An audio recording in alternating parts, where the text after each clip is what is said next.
these guys aren't going anywhere. You're guaranteed to win a division in Green Bay.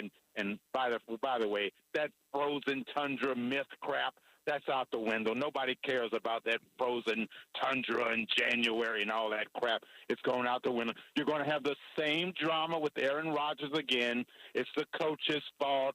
It's the general manager's fault. And when you guys were on break 4 or 5 months ago, I told Bart Scott, I told Acho, Aaron Rodgers pulled off the biggest shell game. He got everybody talking about his legacy and hurt feelings, and nobody was talking Super Bowl. No one wanted to put the microscope on his playoff performance, and this is what you get. But it's going to be the same thing. And let me end by this. Keyshawn, stop with the pettiness. You purposely didn't mention Warren Sapp. You take Warren Sapp off those Buccaneers teams, and you don't win the Super Bowl. Hold on. You just made it personal. What are you talking about, Warren Sapp? When did I ever mention? When did I ever talk about the defense? What are you talking about? He hung up, Key. The hell's wrong with him? He hung up. I did not. Dale. Call back, Dale. He hung up. No, hold on. Not only that, Warren Sapp was on my team, man. On my show doing last year's Super Bowl run. Are you out of your damn mind? What the hell's wrong with this dude? He called you petty on national Dale, TV. stop paying attention to columnists and writers in the Tampa Bay area or nationally that have never talked to me, sat down with me, but continue to write negative stuff about my relationship with Warren Sapp. Stop it. Stop reading that garbage. Tell him.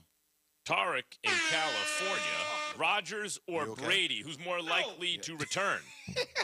Hey, what's up, guys? Just want to let you guys know, great show. But I think Aaron Rodgers is going to return because I don't think he has any other options to really go that's going to be as good as Green Bay. And I feel like if he wants to cement his legacy, bringing another championship to Green Bay and getting 2 titles over Favre, I think it's a pretty big deal. And also, Spears has no idea what he's talking about. If you're taking anybody over Aaron Rodgers, you just don't know football, and that's just plain and simple. I think Marcus Spears knows some football now. Well, that wouldn't be Marcus Spears. That's Max Kellerman. So There are guys I'm taking over. He was the one.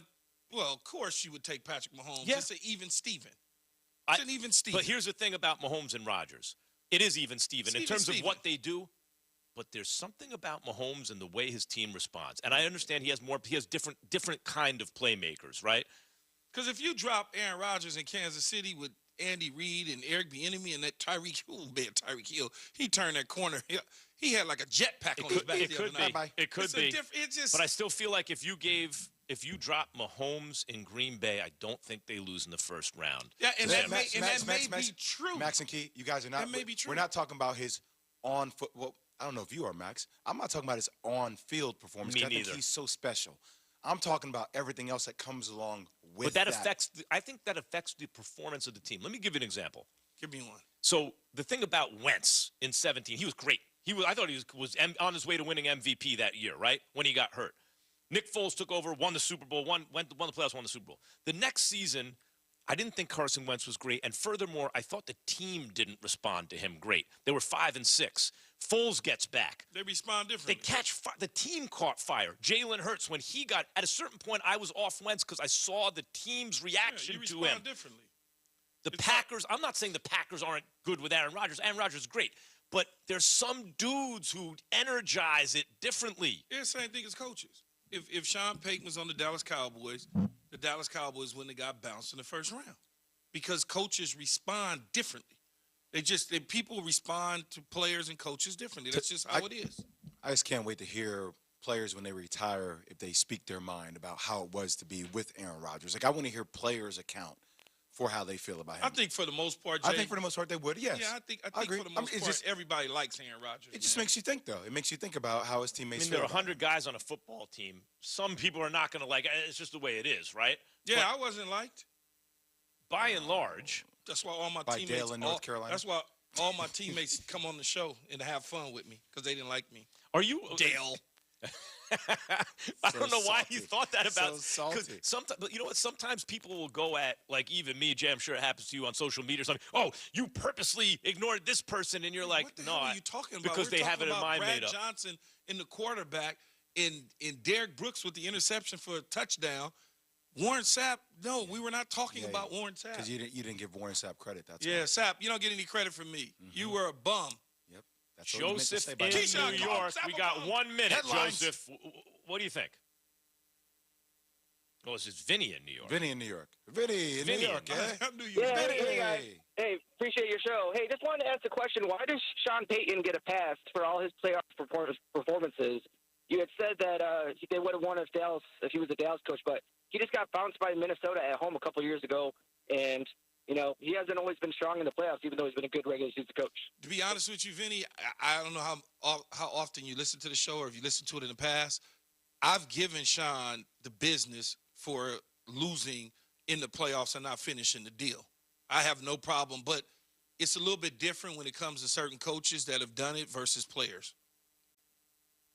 And Drew Brees was he was not the same quarterback that time of the season than he was. He was almost 40 years old. He was a little guy. At a certain point. I mean, what do you think he's would the gonna Cowboys replace one Max? Super Bowl champion with another? That's next. KJ and Max sticking with you on ESPN Radio, the ESPN app, and Sirius XM Channel 80. About 5'9", calling people. Cutting the price of your wireless bill feels good. Really good. Actually, it feels great. You should try it out. So cut your bill by switching to Straight Talk Wireless. Now offering our $45 Silver Unlimited plan with 5 gigabytes of hotspot and nationwide 5G on America's largest, most dependable networks. The $45 Silver Unlimited plan from Straight Talk. Straight Talk Wireless. No contract, no compromise. A month equals 30 days. See terms and conditions at straighttalk.com. 5G capable device required. Actual availability, coverage, and speed may vary.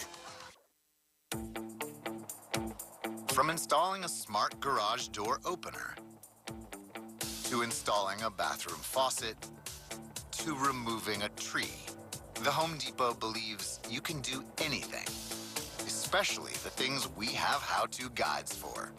Visit HomeDepot.com for thousands of tips, workshops, and ideas for projects, big and small. The Home Depot app. How doers get more done. O'Reilly. This is Derek's O'Reilly Auto Parts story. After the third time jump-starting my car, I finally realized my battery was dying. So I stopped by O'Reilly to have it checked. They tested it right there in the parking lot. It was bad, real bad.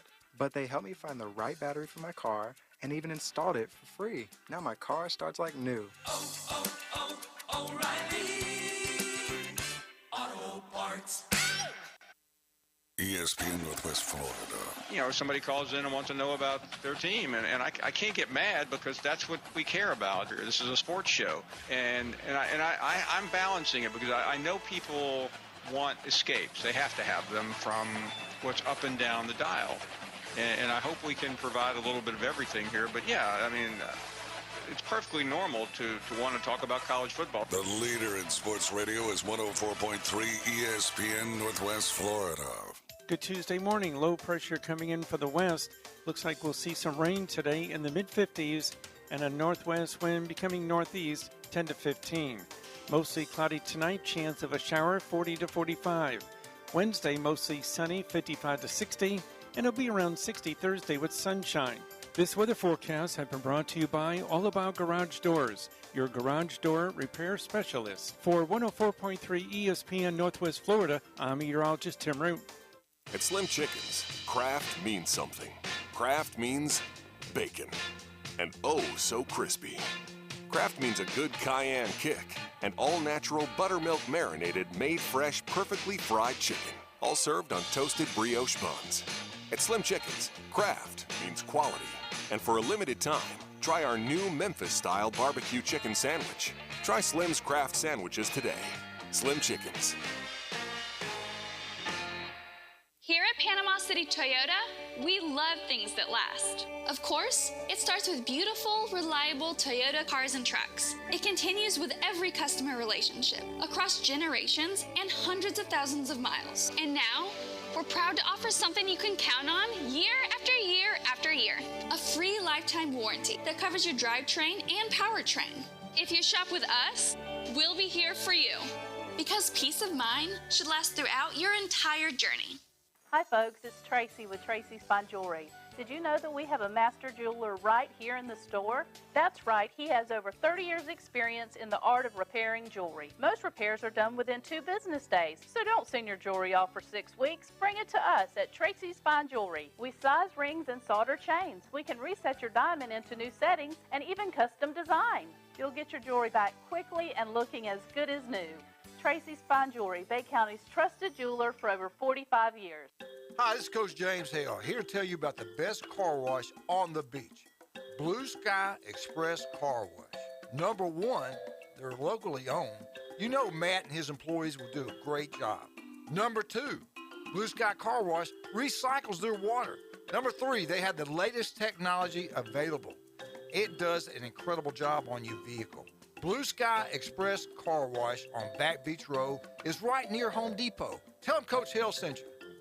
Ben and Deb Collins, owners of Bay Guns and Gear, have been in business since 2010, offering new firearms and accessories with a huge selection available for your hunting needs and personal defense. Turn to Bay Guns and Gear. They have the weapon for you. Discount pricing. And if you can't find what you're looking for, they'll special order it for you. Bay Guns and Gear, across from Grease Pro at 3115 Highway 77. Visit their website, baygunsandgear.com. So, how's the new job? Love it, but it's not just a job, it's a career. Life insurance? Love? I told you Woodman Life is really active in the community, right? They support all kinds of community improvement projects. How's your job, by the way? Don't ask. You can love what you do, too. Call me, Lance Myers, your Panama City area Woodman Life recruiting sales manager at 850-769-9212 to learn more. Woodman of the World Life Insurance Society of Omaha, Nebraska. Woodman Life, standing strong for generations. Come on! Let's go! ESPN West Florida. It's time for the Coach James Hale Show. Turn it on and rip the knob off. 104.3 ESPN Panama City.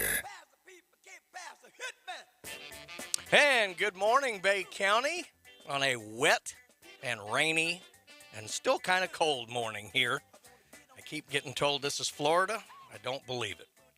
But we are here for the Coach James Hale Show. Coach Hale's still in the mountains, working on his skiing up there, I guess. But I'm Brian Haddad sitting in for him. Got Ethan Boyd joining us. Ethan, how you doing this morning? Doing good, doing good. Big man Randy behind the board. He's working on the computers and everything else. Hey, I'm not that big. I've lost weight. Well, I tell you what, I saw a story this morning on the news about speeding on the Hathaway Bridge, and I can tell you, having come over that thing multiple times every day, they're right. And let me just say to all you drivers out there going 70, 75 on that bridge, there's no NASCAR talent scouts on the bridge. You're not going to get discovered. And as much as I love this area, it's the favorite place I've ever lived. There ain't nothing down here worth driving 75 miles an hour on the bridge to get to. So, especially today. It's pretty wet. Oh, yeah. So be careful out there. It's a little squirrely on that bridge in the best of times, let alone today. Well, I tell you what, we got a great show ahead of us today. We're going to talk to Andy Burcham from the #1 ranked Auburn Tigers. Finally, the AP got its act together. Not so sure about the coaches, but we'll get into that with Andy at 8:15 today, so make sure you're listening. And we got a whole bunch of other stuff. We're going to talk some Texas A&M with our resident Aggie, right, Ethan, today too. But I did want to start off with a little bit of local stuff that was out there from yesterday. We had some basketball going on. And for the guys, we had Bay 74, Chipley 51. So good win for the Tornadoes.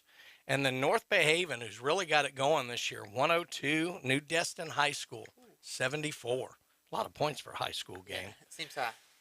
Good job on them. Now, the girls, we had several games from area teams.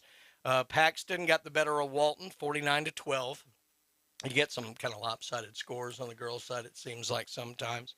Arnold, 60, Bay 47. Good matchup with some local teams.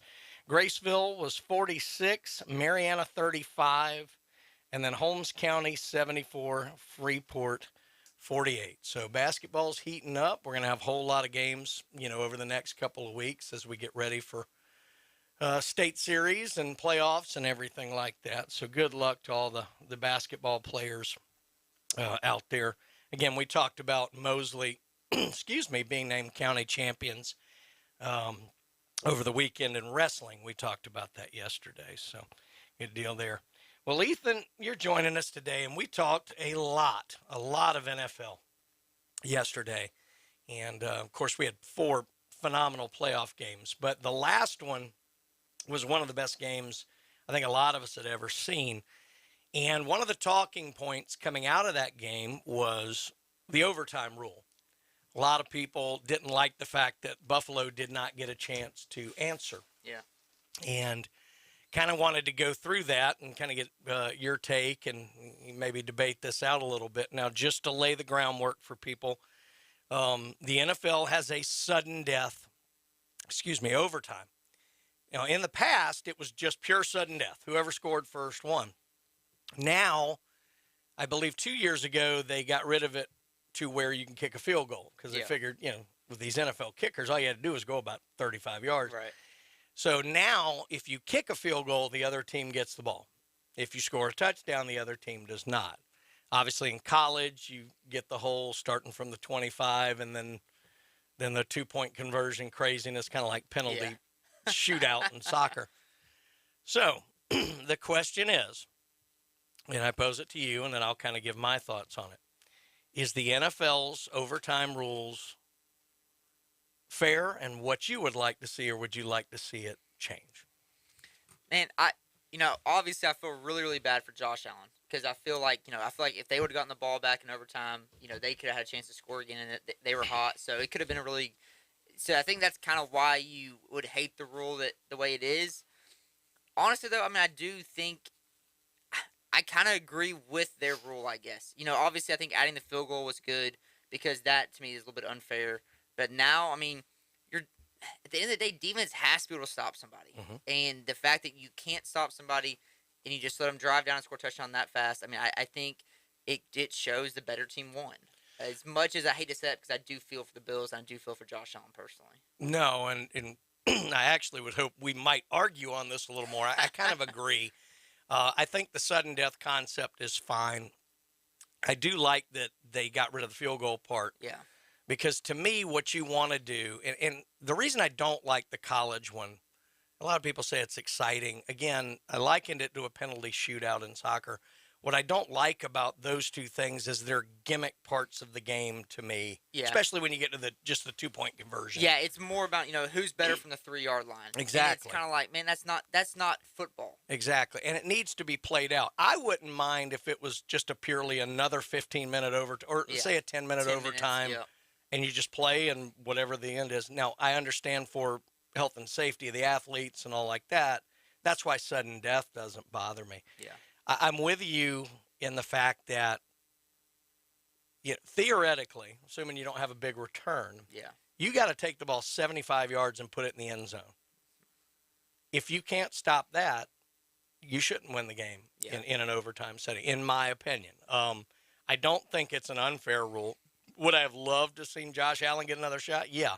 If he had and they just went back and forth, we might still be watching that game because those guys were so on at the end of the game.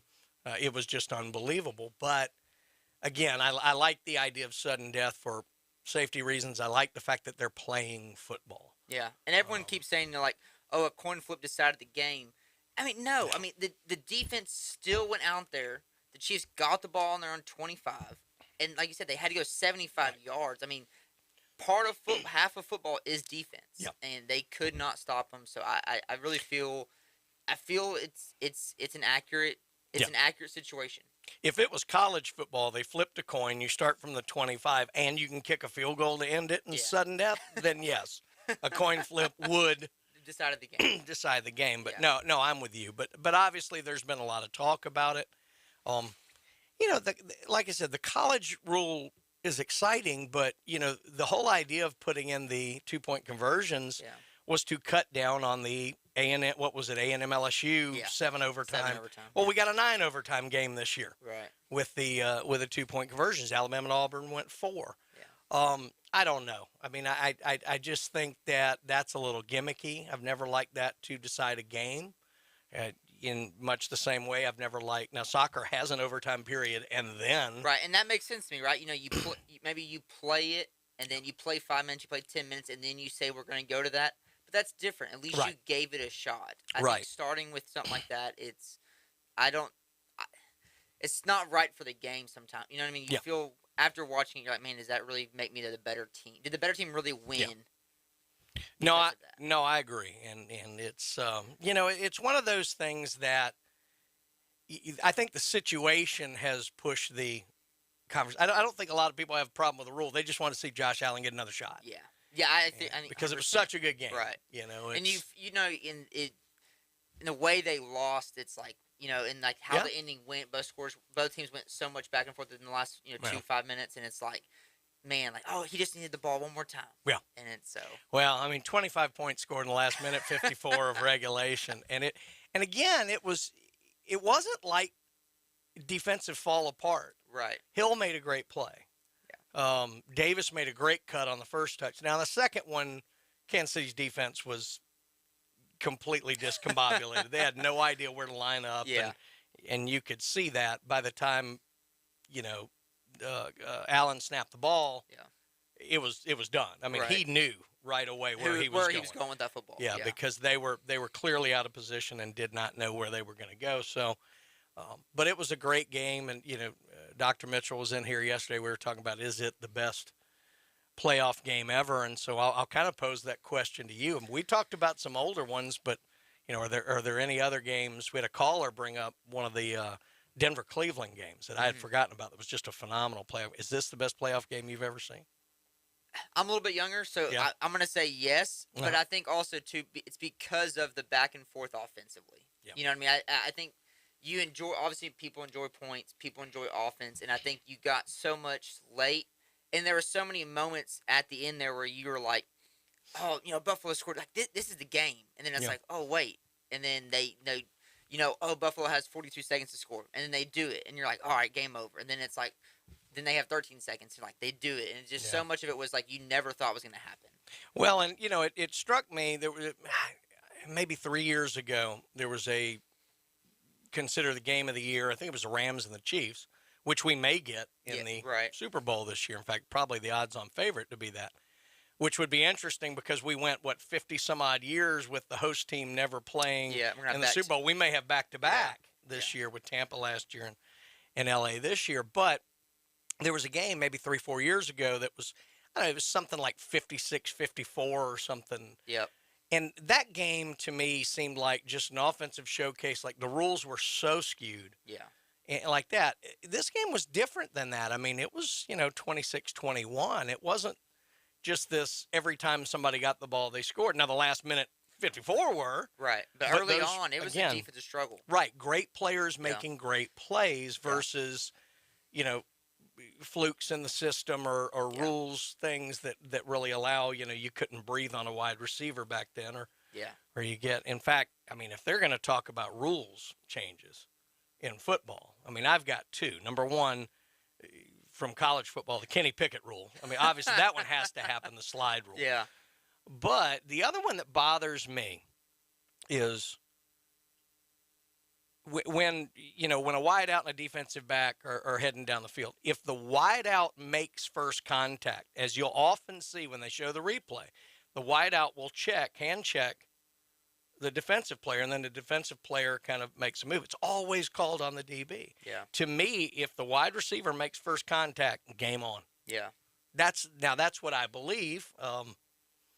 It's another thing for the officials to look at, so I don't know how practical it is, but that has always bothered me that, the wideout can kind of keep them at bay with contact, but if you had the same thing on the defensive side, it would be a penalty. I don't think it should be that. Now, if defensive side initiates contact, absolutely. Right. No, throw the flag. I like all the hand checking in the DB wide receiver fighting. I think keeping it where you can give a little physicality on the secondary is great. I'm all about that. Oh, absolutely. Well, I tell you what, we're going to go into talk about some of our great sponsors here, but I wanted to let everyone know the next segment coming in, don't adjust your dials. We're actually going to talk some basketball on the Coach James Hale Show here. We're going to kind of go through the SEC, where everybody sits right now, some upcoming games this week. Obviously, we're going to talk a little bit about the polls because, as we said, Auburn Tigers are the new #1 team in the country. So we're going to get into some basketball here. But let's start off by talking about J. Michael's Restaurant down on Thomas Drive. It is the coldest beer, the best seafood you're going to get anywhere on the beach. Go in there and see J. Michael's. He'll probably be over there just hanging at the bar. You can say hello and thank him for sponsoring the Coach James Hale Show. And don't forget about Steverson Air Conditioning. When the weather is as bipolar as it is here, you're going to need a good air conditioning / heating unit. And you'll probably need both in the same day. Well, if you need that, Steverson, they are the best around. They will come out, they'll service your unit. You know, better yet, look into getting a new one because all it's going to do over time is just pay for itself. Steverson Air Conditioning, they are #1. And we will be back soon, and we're going to talk some basketball right here on 104.3 ESPN Northwest.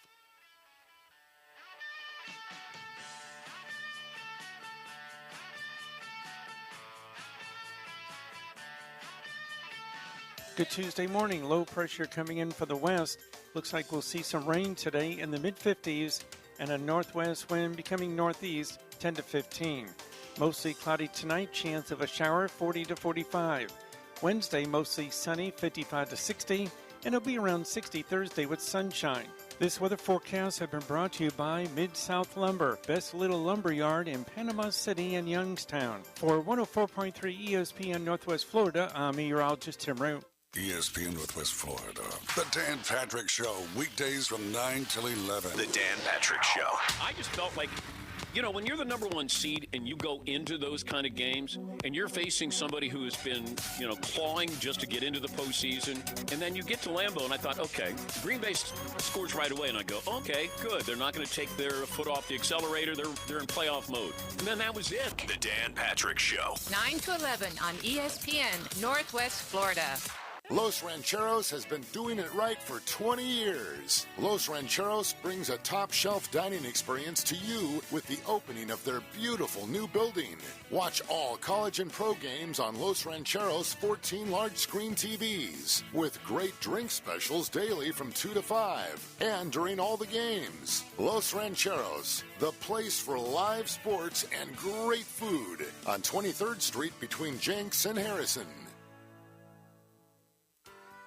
Didn't receive all you wanted for Christmas? Then you need to visit That Boot Store and use that Christmas cash. Or maybe you received a That Boot Store gift card? Shop the huge selection of name brand Western wear and work clothes, along with all the accessories. That Boot Store. Open Tuesday through Thursday, 9 to 5. Friday and Saturday, 9 to 5:30. Next to Bill Bird Kia on 15th Street. Remember what Joe said, always keep Jesus in your new year. Do you know who I am? If he was the last person on Earth, I'm kind of a big deal. mankind would still have a chance. We may have to repopulate the Earth. Now back to the Coach James Hale Show. I'm very important. Live from the J. Michael Studio at 104.3 ESPN Northwest Florida. Hey, we're back. James Brown. Coach Hale's listening and dancing right now up in the mountains. But we are back on the Coach James Hale Show. Ethan Boyd's sitting in with us today. And we're running a contest here at 104.3 Northwest Florida. It is a chance to win $1,000. Twice per day, 8:45 a.m. and 4:45 p.m. We are going to give you the word of the day. And it's the word you need to hopefully pay off some of your Christmas bills. So make sure you're listening. 8:45 a.m., we will give you the word for the code word so you can win some cold, hard cash. Well, let's get into some basketball here. Like I said, it is basketball season, although that doesn't usually translate to this show. We're a college football heavy show, but when you get a local team like Auburn that gets to the top of the polls, you definitely got to talk about it. But let's start off just kind of going through where we are. For some of us who, now that we're kind of in the heart of conference play, a lot of people are just starting to catch on. Football's cooling down. kind of give an overview of the SEC standings and where we are. Auburn, obviously, atop. Now, they don't really do the divisions in SEC basketball. They just rank them 1 to 14, or however many teams we have now. I can't ever keep up by the day. But we got Auburn at the top, and they're 7-0 in the conference, 18-1 overall. Auburn has won 15 straight. And again, number one team in the country. Second in the conference is Kentucky at 5-2, and then 15-4 overall. Third in the conference, Texas A&M, That's right. the Aggies. Yeah, I don't think we expected to be there. No, and hadn't even spent $30 million on basketball yet. Not yet. 4-2 in the conference, 15-4 overall, but actually have lost 2 straight. Yeah. So A&M got a good season going here. Just got to kind of get it turned around.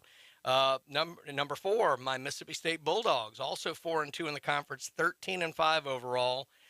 Don't have real big wins. That's why they're kind of not getting the love nationally. They're not even in the also receiving votes in the polls. So, and we'll get to that in a minute. Number 5, Alabama, 4-3 in the conference, 13-6 overall. They've won 2 straight. Arkansas, one of the hotter teams in the conference right now. They've won 4 straight. They're at 4-3 and 14-5 overall.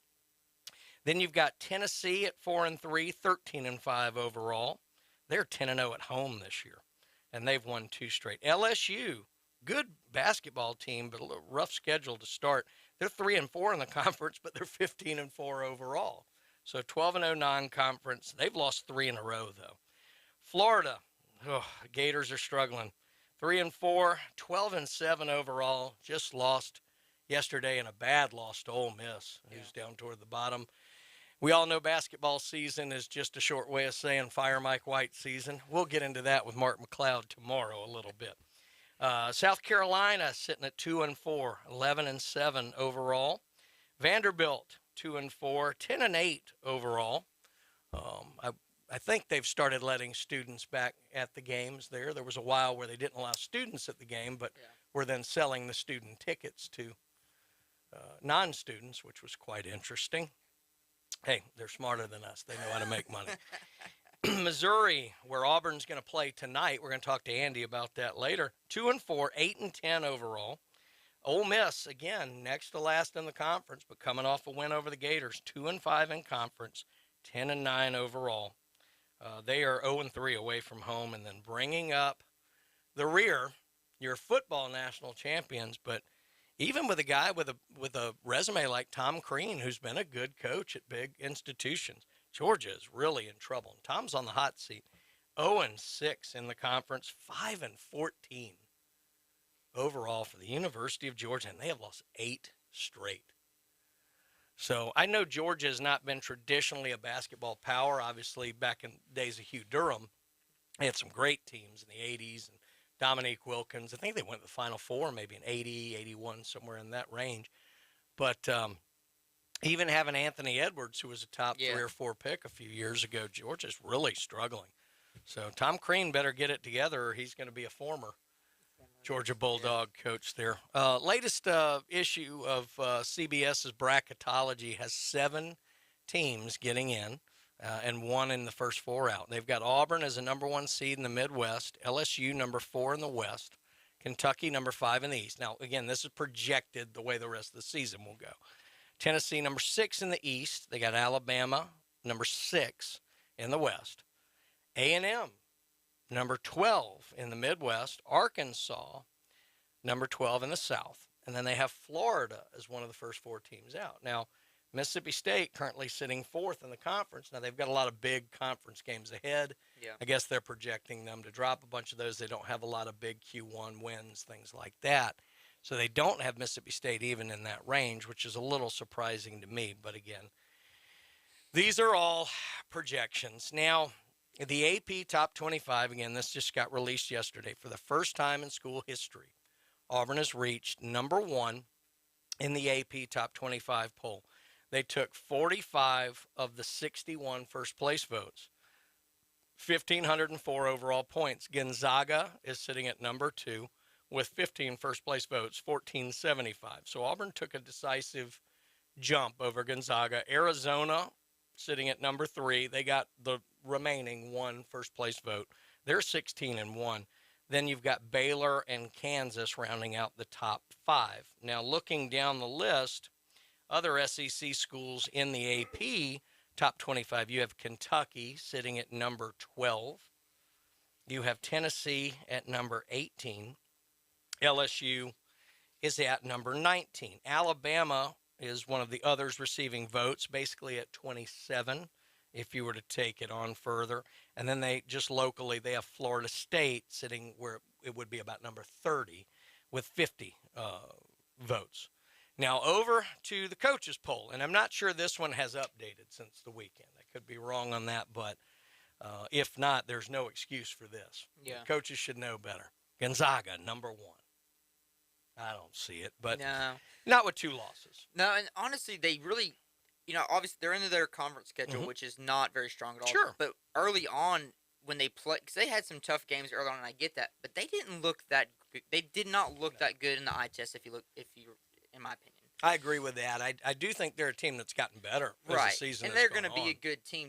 I'm not saying that. I just think that if you're looking at the teams they played early on and the way they played, they didn't look as dominant as you thought they would. Yeah. And I think Auburn does deserve that number 1 spot. 15-2 versus 18-1. Auburn's won 15 straight SEC competition. Yeah, conference games obviously alone is tougher than.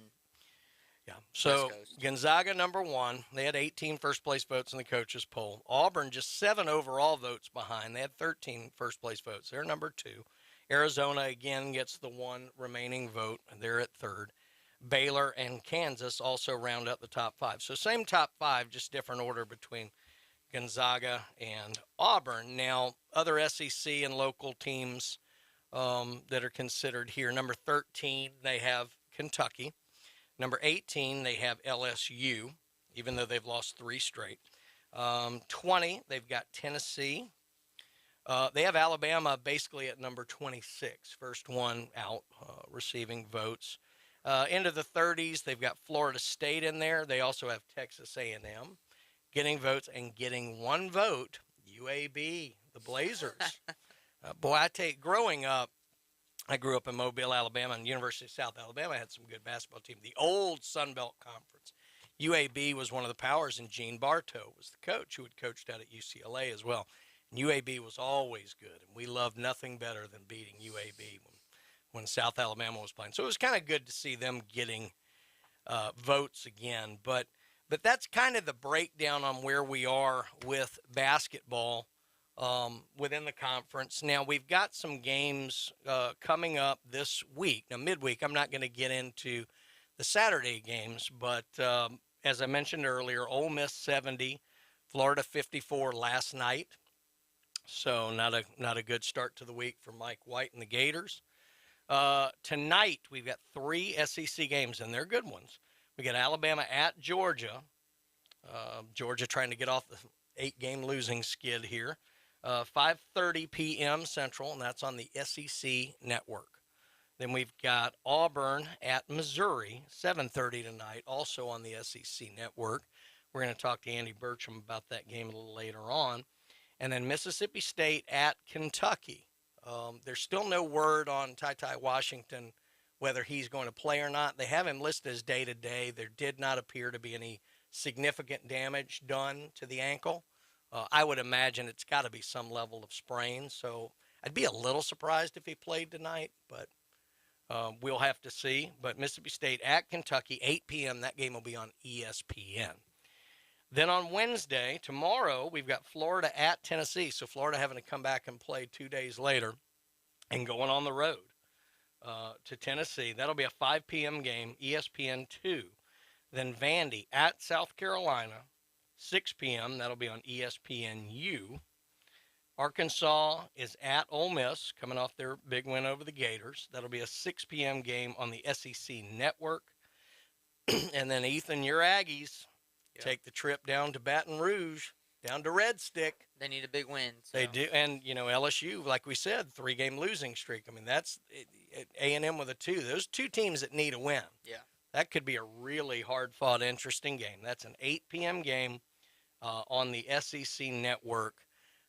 I know I'm going to be watching that game. I'm sure you're going to be watching that game. So what do you think? Do you think they go in and get the victim? That's a tough place to play down there in the Yeah, Maravich Center. our guard play hasn't been the best lately. That was honestly kind of what let us down against Kentucky. We actually had the lead at halftime against them, and we kind of fell short. Buzz, he's doing a lot of trapping, which I actually like. So I think we're having to create turnovers to create offense. We're not a great offensive team, and that's gonna be the problem playing at LSU. Is going to be getting enough points to win, and so that's kind of my fear for that game.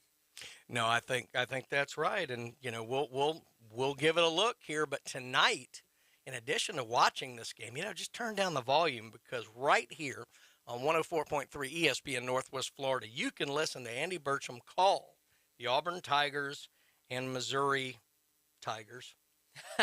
Tigers versus Tigers. Yeah, Tigers versus Tigers.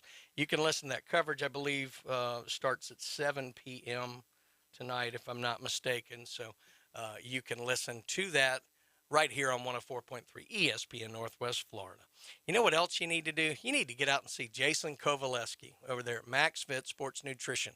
They are located in Pier Park North, right next to Dick's Sporting Goods. They have got a ton of great products to make you look better, make you feel better. If you're an athlete in the area and you're trying to get bigger, stronger, faster, Jason has got some great products in there. They can put you on the in-body testing thing. He's got a try it before you buy it, bar there that you can try all the products there. Jason does a wonderful job. He is really knowledgeable about these products. Get in there, see him.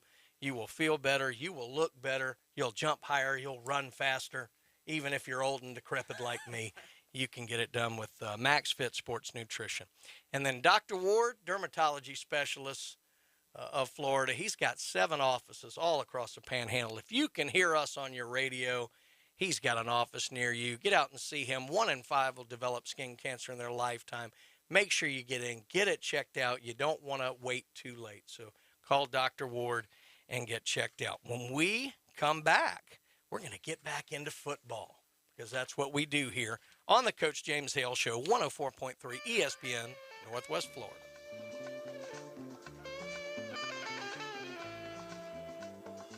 It's back. Keep listening for your chance to win $1,000 in the Grand Slam of cash. Listen for the code word weekday mornings at 8:45 during the Coach James Hale Show, and at 4:45 with the Afternoon Underdogs. When you hear the code word, enter it at ESPNPC.com or on the 104.3 ESPN Northwest Florida app. There will be 2 $1,000 winners every week. $1,000 in cash. Wow. In the Grand Slam of cash. Hello, Rick Vossen with Stormore Portable Buildings, located at Panama City Mall on Highway 231 side. If you're shopping for a portable building, whether it be a portable building for storage, whether it be for office space, a garage, or a cabin out on the lake, Stormore's got pretty much anything you could use. From an 8 to 16 foot wide, from 12 feet long to 60 feet long. That's Stormore Portable Buildings, Panama City Mall, Highway 231. ESPN Northwest Florida are proud members of the Panama City Beach Chamber. We'd like to welcome the newest members to the Beach Chamber. Exchange at the Beach, Fortis PM, Hawkstone Cyber, LLC, Keller Williams Success Realty, Elaine Giddens, No Doubt Systems, Sombreros Bar and Grill, LLC, Toastmaster, Panama City, and Wolf Water Sports, LLC, Hydrofly, PCB. Congratulations from the area's only sports radio station, ESPN Northwest Florida. I'm Matt Glover with Aero Pest Service, and we are your family-owned and operated pest control company in Bay County since 1977. Did you know bed bugs are hitchhikers, and you can pick them up anywhere people congregate? Churches, restaurants, buses, and movie theaters? Call us today, and we'll guarantee you a treatment process to get rid of your bed bugs. Give us a call today at Aero Pest Service, 850-874-1900. If aliens showed up tomorrow and said, "Take us to your leader," you'd bring them to the Coach James Hale Show. Danger, Bill Robinson, danger. Live from the J. Michael Studio on 104.3 ESPN Northwest Florida.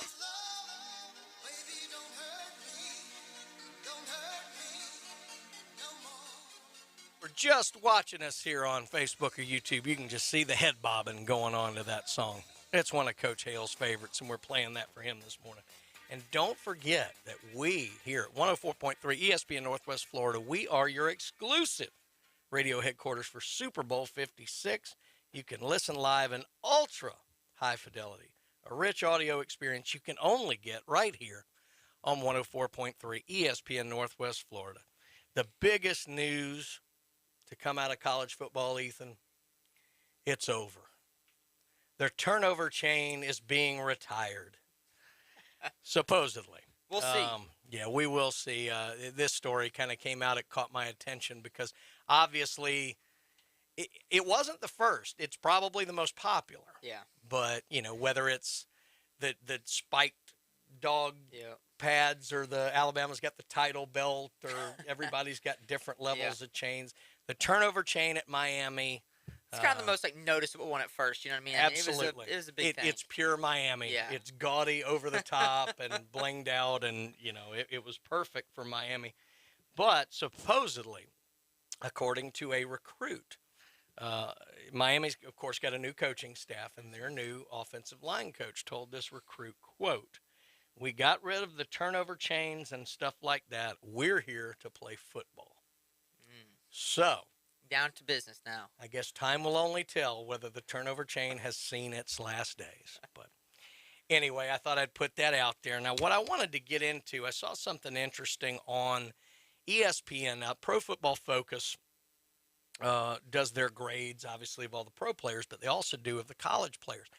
And they went through and kind of graded the players for the season. Now, what they do is they go through each position. They grade the highest overall, the highest true freshman, kind of the surprises, things like that. And some of these are quite interesting. So we're going to go through and kind of talk about these and see where we agree and maybe disagree.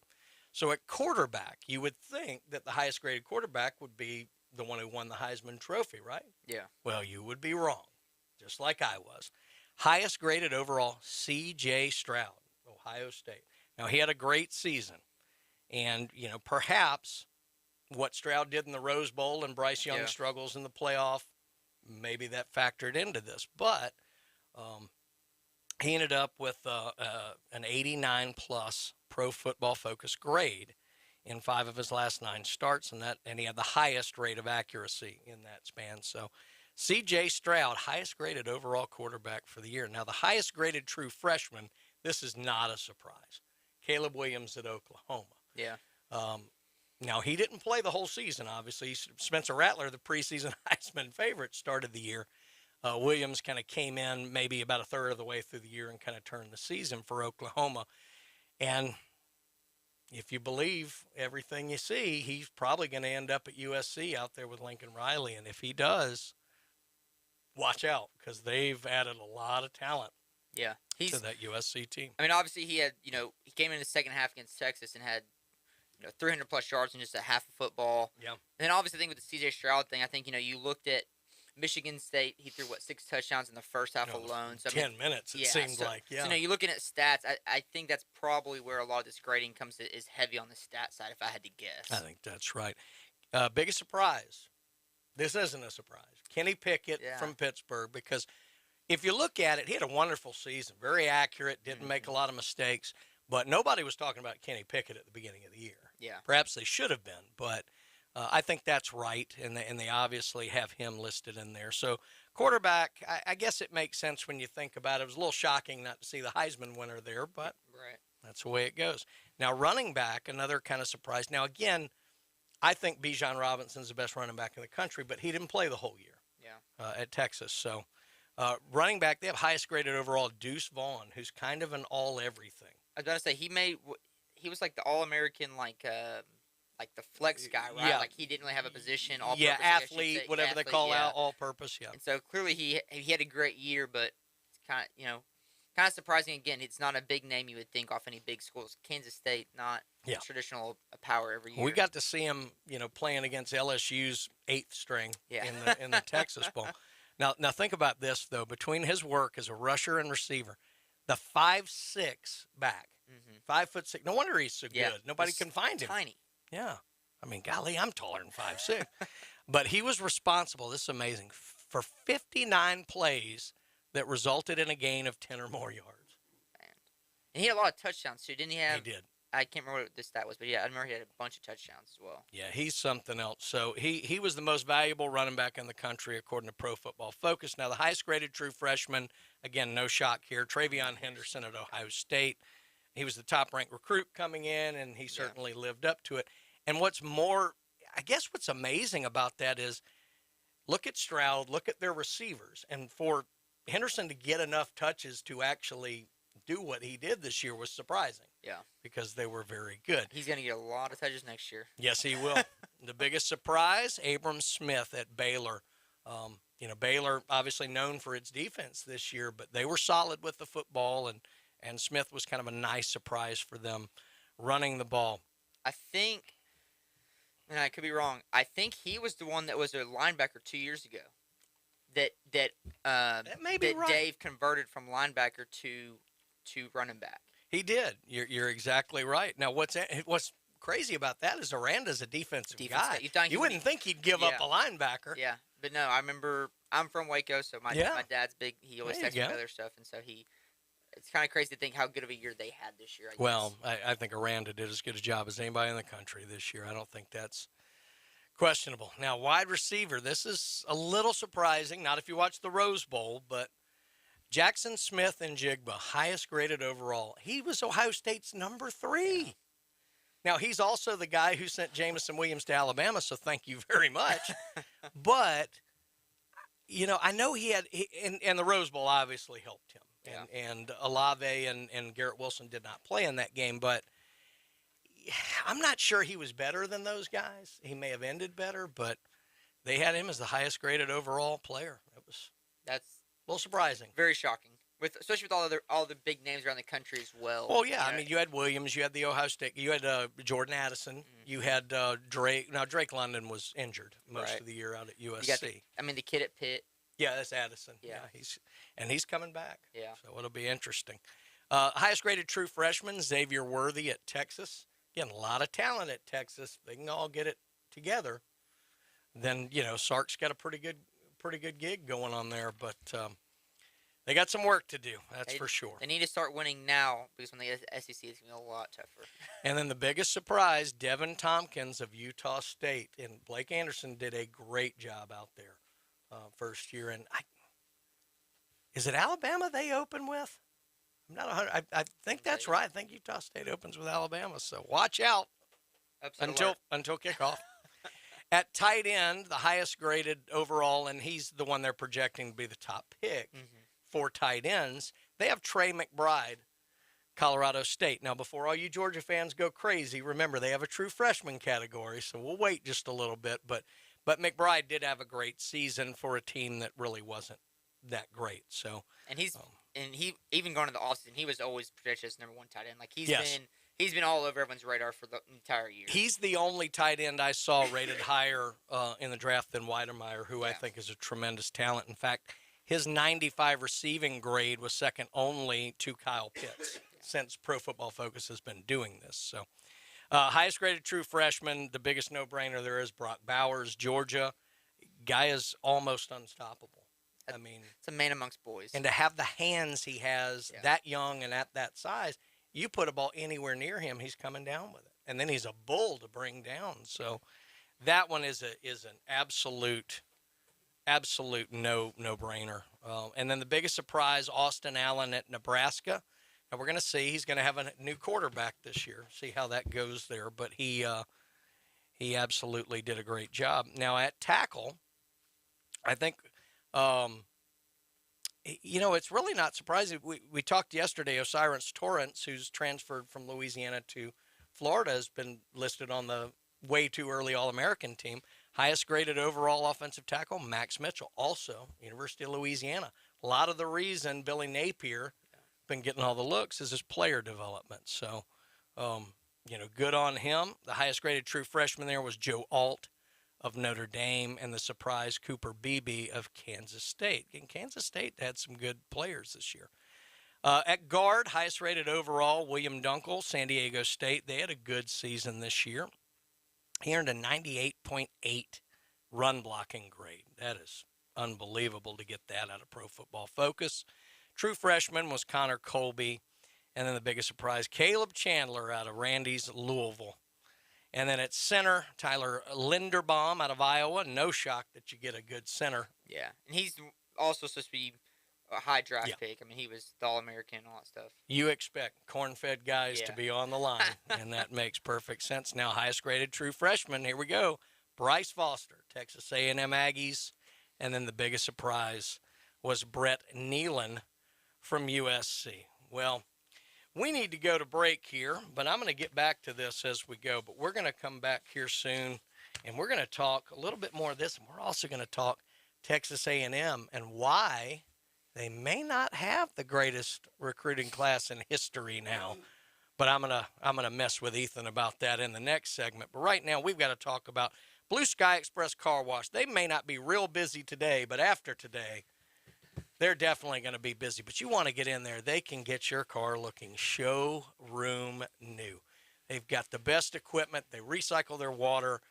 It is something else, and they are now open at 7 a.m. So get out to Blue Sky Express Car Wash right there on Back Beach Road near Alf Coleman and Arnold High School, and tell them you heard about them on the Coach James Hale Show. And we want to thank all the Newbies properties. John and Charlotte do so many great things, and they've got 3 great properties. The Mothership, Newbies, too, they're right on the curve with the end zone. Great place to watch football and basketball. And then the Brew and Booze on Front Beach Road. It's a great place to get together and have events like social events and things like that. You will love anytime you go to Newbies. When we come back, it's going to be Aggie Talk with the resident Texas A&M expert, Ethan Boyd from Rudy's. So we will get into that when we come back here on 104.3 ESPN, Northwest Florida.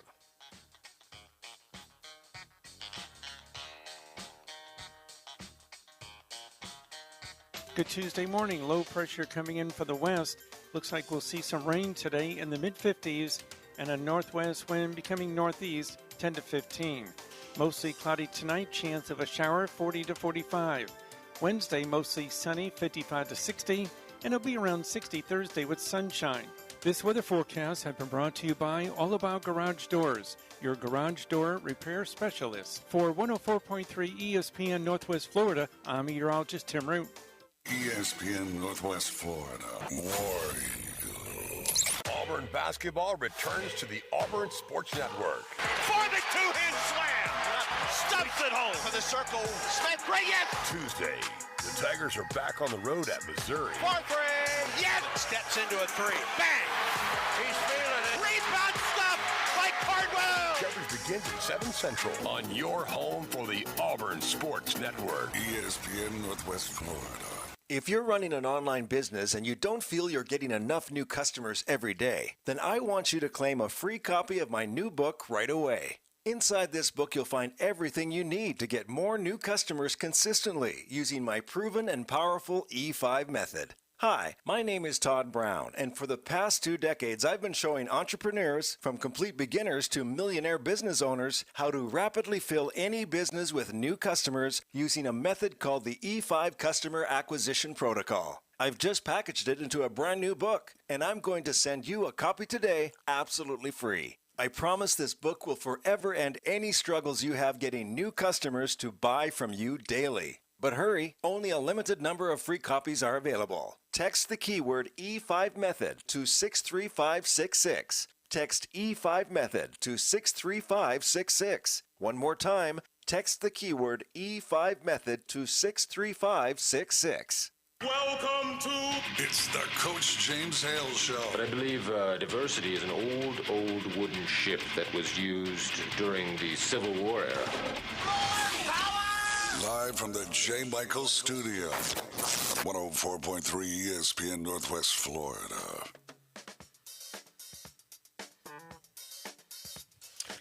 Welcome back to the Coach James Hale Show right here on 104.3 ESPN Northwest Florida. I'm Brian Haddad sitting in for Coach Hale this week. Got Randy behind the board, and I got Ethan Boyd from Rudy's joining us here, our resident Texas A&M Aggie expert. Before we get into the Aggies and the goings-on down there at Texas ATM, $30 million football every week, it seems like. I did want to talk to everybody about, make sure you listen in the afternoon. The Afternoon Underdog Show is on every weekday from 4 to 6 p.m. from the Rib Crib Radio Room. You got Big Dave, you got Old School, Boston Tim. These guys do a great show, and they cover everything. Those guys, it's amazing. They have their high school sports spotlight every day at 5:45 p.m. And then at 4:45 p.m., great segment they do every day, Defend Your Stance. If you've got an opinion, make sure you defend it. That's the Afternoon Underdogs. You can listen to them every weekday afternoon from 4 to 6. Make sure you give Big Dave a call. You know, he's still a little upset about his Titans as I am, but, you know, we'll get through it. Well, Ethan, what do you got for us on the mighty, mighty Texas A&M Aggies? The biggest news that came out, it's obviously the 5-star linebacker, Harold Perkins, decommitted. So that's kind of the big rave right now. It's obviously one of our 5 stars. And one of the 30 that you guys signed, yes.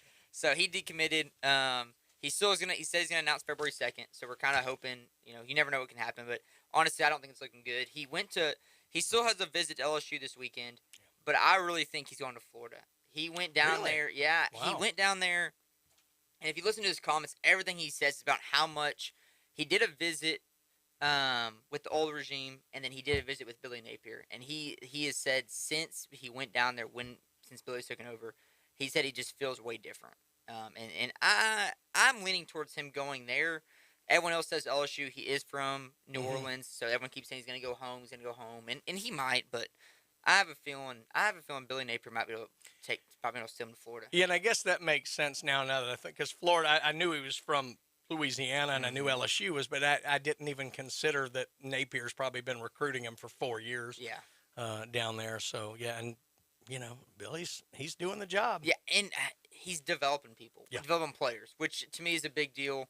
So I don't know. I would like to say that I think we still have a shot, but I'm not feeling. I think you guys might be okay. Yeah. Well, obviously we have the two big defensive linemen. They've already committed.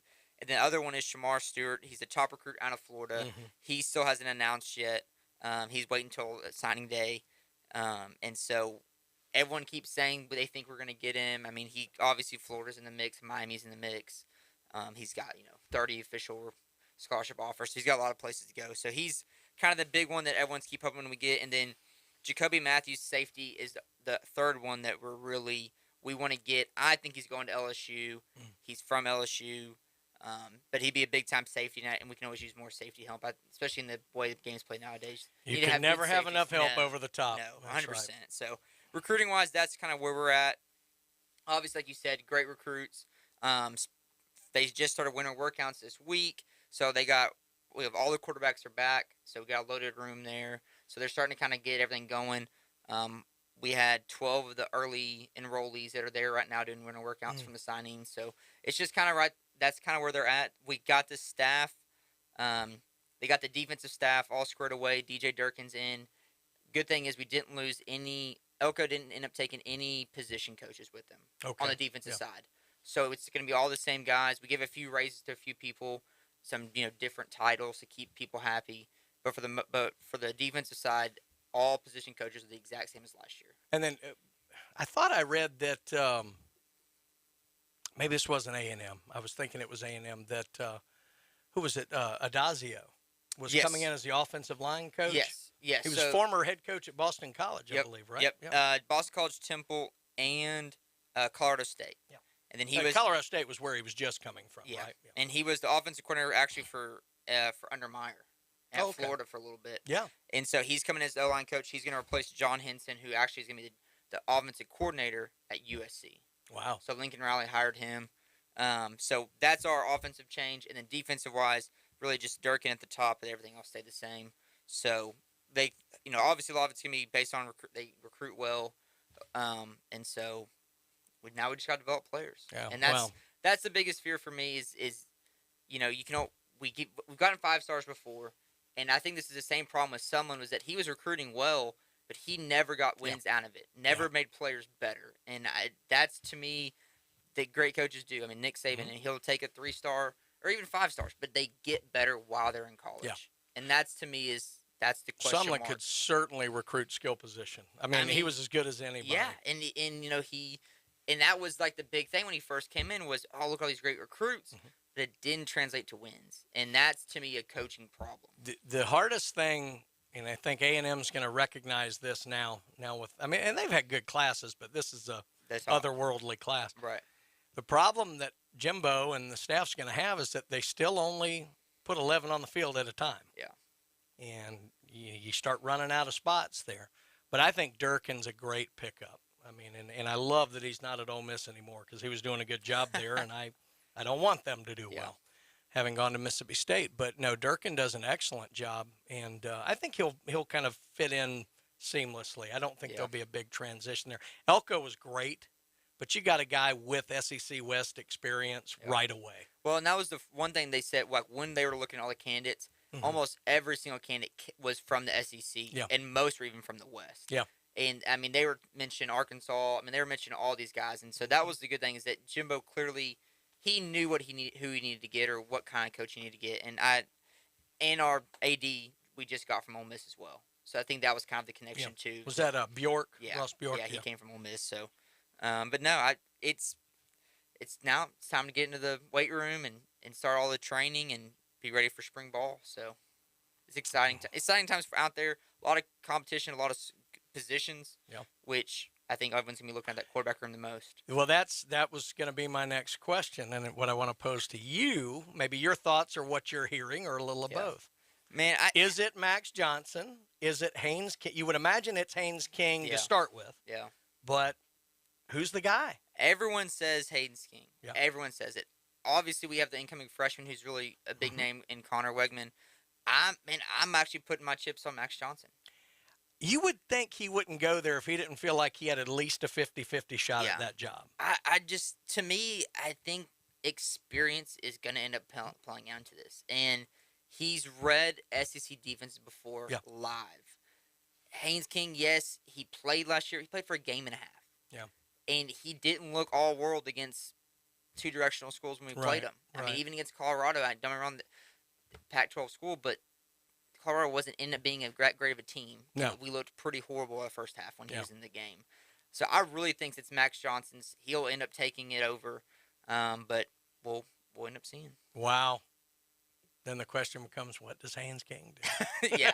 Then you got the whole recruit. Yeah. So we'll just start the merry-go-round again. Yeah. Well, and obviously our tight end room is going to be really good as well. His brother's there. We have some other big recruits that were in front of him as well. So a lot of crowded rooms, like you said. I mean, the defensive line room is going to be phenomenal with the two top recruits coming in as well. So it's going to be really interesting to see what happens. Well, and Smith is coming back, right? The over-the-top, Anias Smith, is that his name? Yes, Anias Smith will be back. And then C.J. Spiller's gone, but we do have I just blanked on him, too. I can never say his name. Yes. So our skill players are back. Receiver was a little light, but we got Evan Stewart coming in. Yeah. So really it's going to be down to the quarterback, and then it's going to be a younger defense, but I'd really think they're talented. Yeah. Which I think they'll play right into it, be fine. Well, and I think you're right. I think it's Max Johnson eventually. The thing is, Max, when I watched him, he kind of reminds me, I mean, he's not to the level of a Werfel, but kind of that guy who maybe doesn't have the big gun arm, but everything is about timing and being in sync, and that's, a little worrisome. Now, it's nice that he's there now, so we'll get the spring, but he strikes me as a guy who needs time with his receivers, and when he gets it, he's very accurate. Yeah. So, one of the biggest things that Harps has always been on Jimbo is, we're not a big play offense. Yeah. And that kind of fits into Max Johnson's style, though. We're going to do a 15 play drive, 8 to 10 yard passes. We're not going to go, 40-yard bombs. And, can you make the 6-yard curl routes over the middle? And I think he can make those and make the right read on those. Yeah.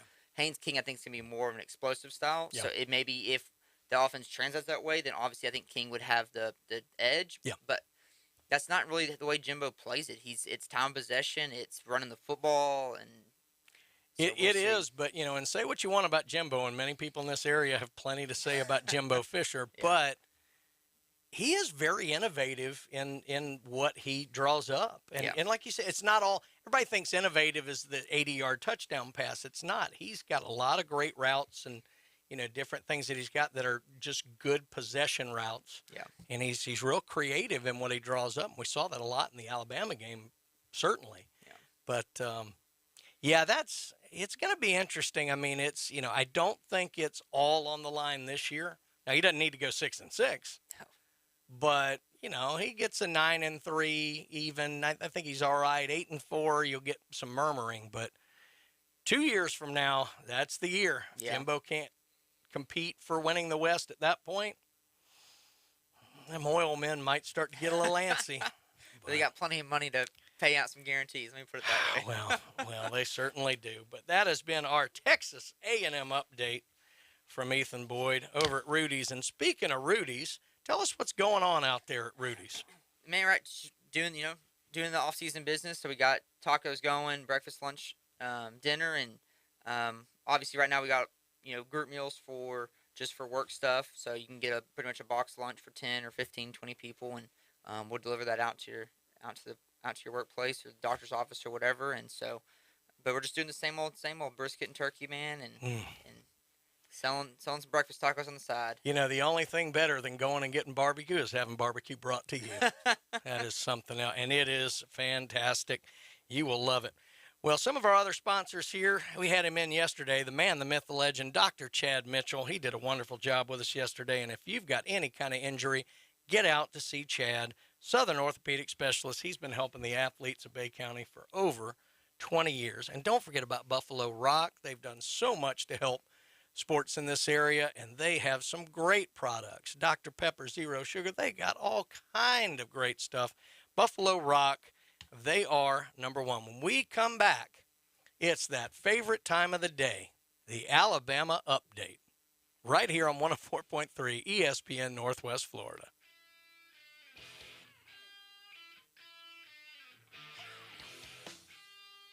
.3 ESPN Northwest Florida. The Afternoon Underdogs. Hey, Old School here from the Afternoon Underdogs. Back in my day, we traded baseball cards, not Bitcoin. DoorDash meant you skipped out on your bill at dinner. And back in my day, we didn't Google. We had the Dewey Decimal System, and we liked it that way. Find out what else was going on back in my day on the Afternoon Underdogs. We are live and local. Weekdays 4 to 6. ESPN Northwest Florida. Coram Steak and Egg, home of the world-famous Heavenly Hash, has been family-owned and operated since 1986. Open daily 6 a.m. to 10 p.m. Coram Steak and Egg prides itself in offering fresh, never-frozen favorites at family-friendly prices. Come in and check out our daily lunch and dinner specials. Coram Steak and Egg at 804 South Tyndall Parkway, where you never leave hungry. Also available on DoorDash and Grubhub. Here at Panama City Toyota, we love things that last. Of course, it starts with beautiful, reliable Toyota cars and trucks. It continues with every customer relationship, across generations and hundreds of thousands of miles. And now, we're proud to offer something you can count on year after year after year. A free lifetime warranty that covers your drivetrain and powertrain. If you shop with us, we'll be here for you. Because peace of mind should last throughout your entire journey.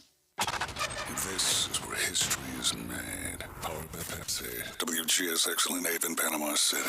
104.3 ESPN Northwest Florida. If you're renting, you may want to listen. A renter's policy from Progressive is a great way to save money and stay protected. Johnny Ellis can help you protect the things your landlord doesn't. The team at Ellis Agency Insurance can help you save even more by bundling your renters and auto policies from Progressive. Johnny Ellis has your back, along with your belongings. Call Ellis Agency Insurance at 850-763-1627 or visit ellisagency.net. Progressive Casualty Insurance Company and Affiliates.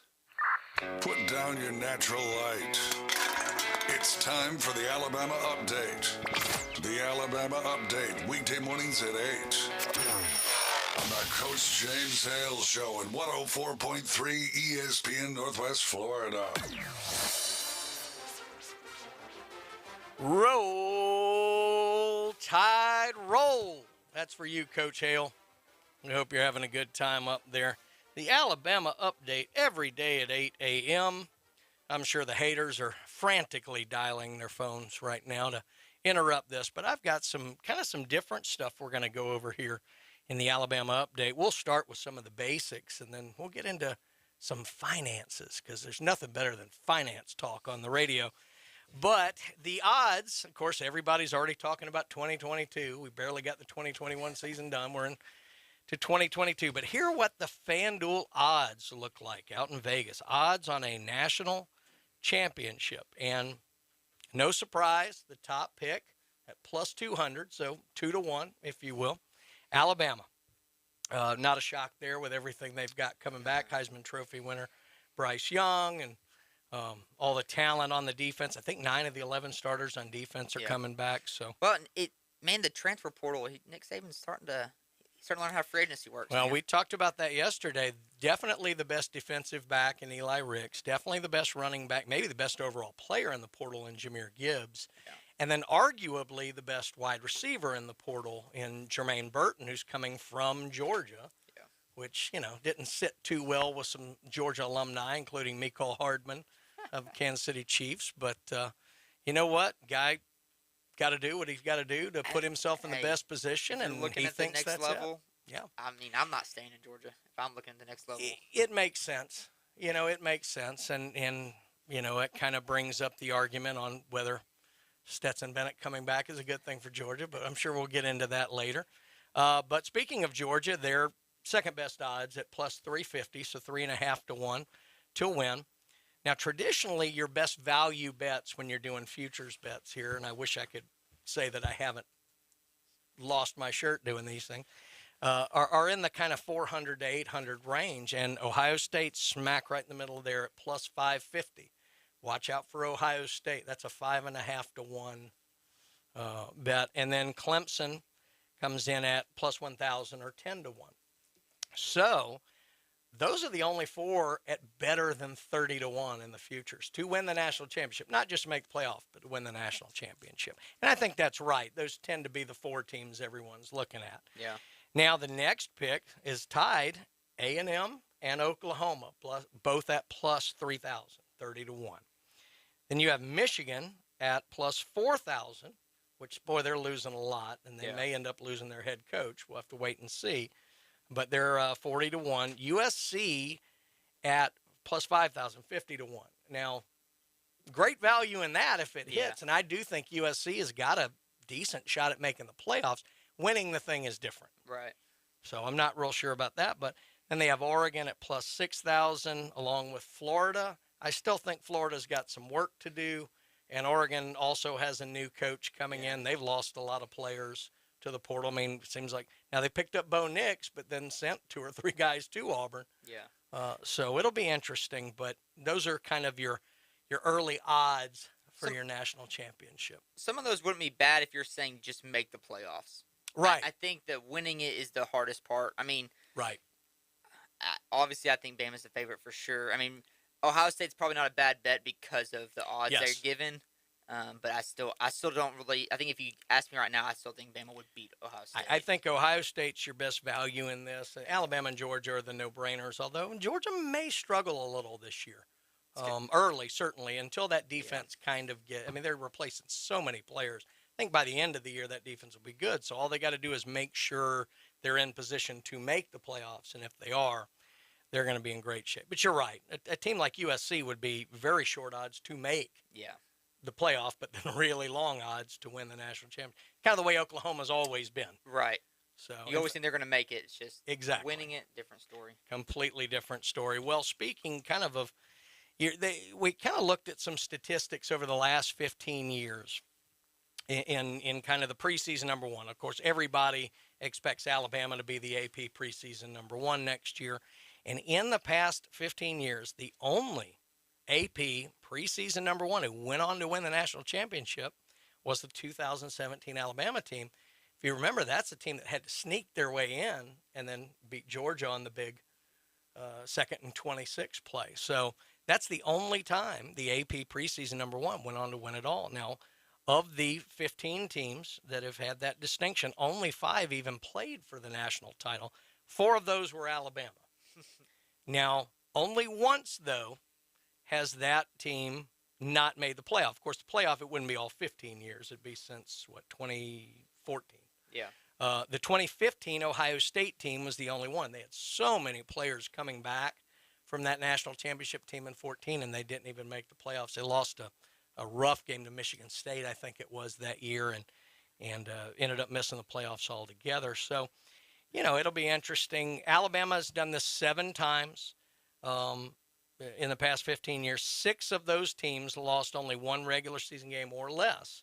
But then the 2010 Alabama team, which, again, much like 2015 Ohio State, 2010 might have been the most talented team Alabama's had in this crazy stretch, and they lost 3 games that year. Yeah. So it's a little surprising. I mean, everybody expects Alabama to be ranked number 1, but it doesn't always equal success, and rarely does it equal national championships. So maybe that's those same AP voters who didn't think Auburn was number 1 in basketball, but, whatever. Now, I do have a story here that I found really interesting. AL.com had this, and it was, all the talk last year was about just the finances of these athletic programs with everything with COVID going on and how that would affect.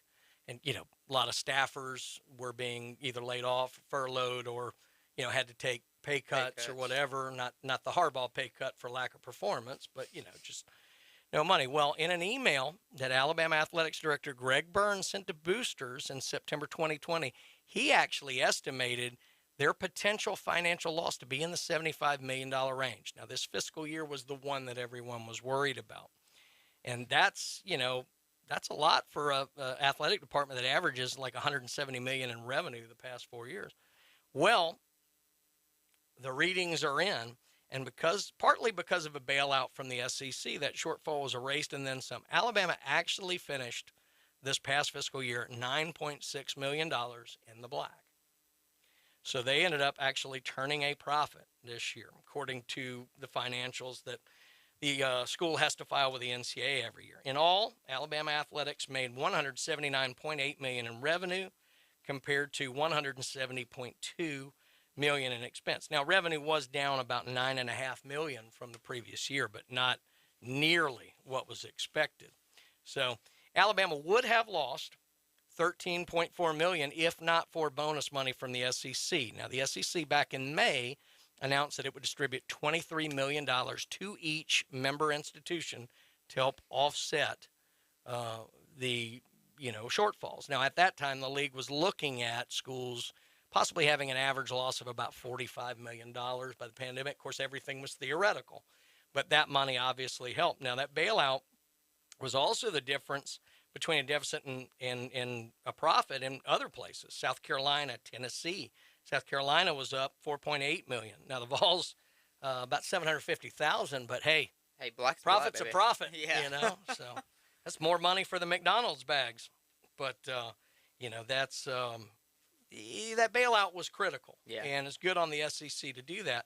Now, the numbers were pretty bleak around the rest of the country, and there's a couple reasons for that. Bailouts weren't as good, and in the Southeast, they were able to maybe have more attendance than in certain other places up west and up north. Utah, the Pac-12 reported a $31 million deficit with an operating budget of only $82 million. Those are rough numbers. Now, it was even uglier at UConn, where the deficit was $47.2 million after its football season was canceled and basketball was played without fans.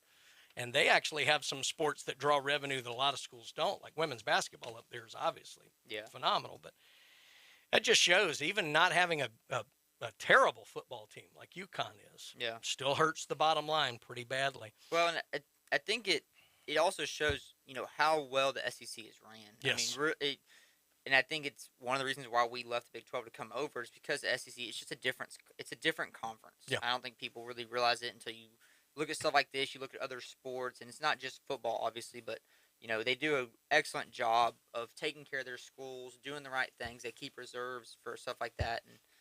And then obviously talking about all this money, that's definitely the reason why NIL deals are around now. Oh, yeah. Well, I think you're exactly right. Now, where it was the roughest, Rutgers. Oh, my goodness. Rutgers up in New Jersey, the Big Ten school had a $73.3 million deficit, as reported by NJ.com. They spent $118.4 million on athletics, in the 2021 fiscal year and had a deficit of $73.3 million. So we always say money talks, and that's what it's about here. The SEC was proactive in their help. They helped a lot of their schools out. And I think the real effects of that are going to be felt over the next couple of years. It's not just now, but that will have cascading effects going forward because you're going to have debt service. I mean, bills still got to be paid. And, you know, the SEC putting a lot of their institutions in better financial position only helps the strength of the conference. And while it can be boring to just talk finance here, I thought that was actually really interesting that I would certainly not have thought that any school would have turned a profit this year. But, you know, having fans helps, and having a good conference and commissioner certainly helps as well. And the SEC does have that. Well, that is your Alabama update for today. Now, what we've got coming up, we're going to talk to Andy Burcham of the Auburn Tigers about the brand new #1 Auburn basketball team. We're going to ask Andy, is Auburn a basketball school now? Actually, we may not ask him that, but, you know, we'll see. But anyway, we're going to head to break here. Let me talk about a couple of our great sponsors. Paparazzi Gourmet Deli, 3 restaurants in one. You got the best pizza you're going to find anywhere on the beach. You've got the deli with 100-year-old recipes, and you've got the bakery. Big John and his crew and their friendly staff, and you will not leave that place hungry, let me tell you. And then Bay Point Golf, Ryan Mulvey out there, he actually sponsors the Auburn update that's coming up here. They do a wonderful job out there. Great golf. May not be so great this morning, but let me tell you, if you want to host a golf tournament, make some money for your organization, get in touch with Ryan out there. Bay Point is the place you want to be. When we come back, War Eagle Nation, your Auburn update with Andy Burcham, right here on 104.3 ESPN Northwest Florida.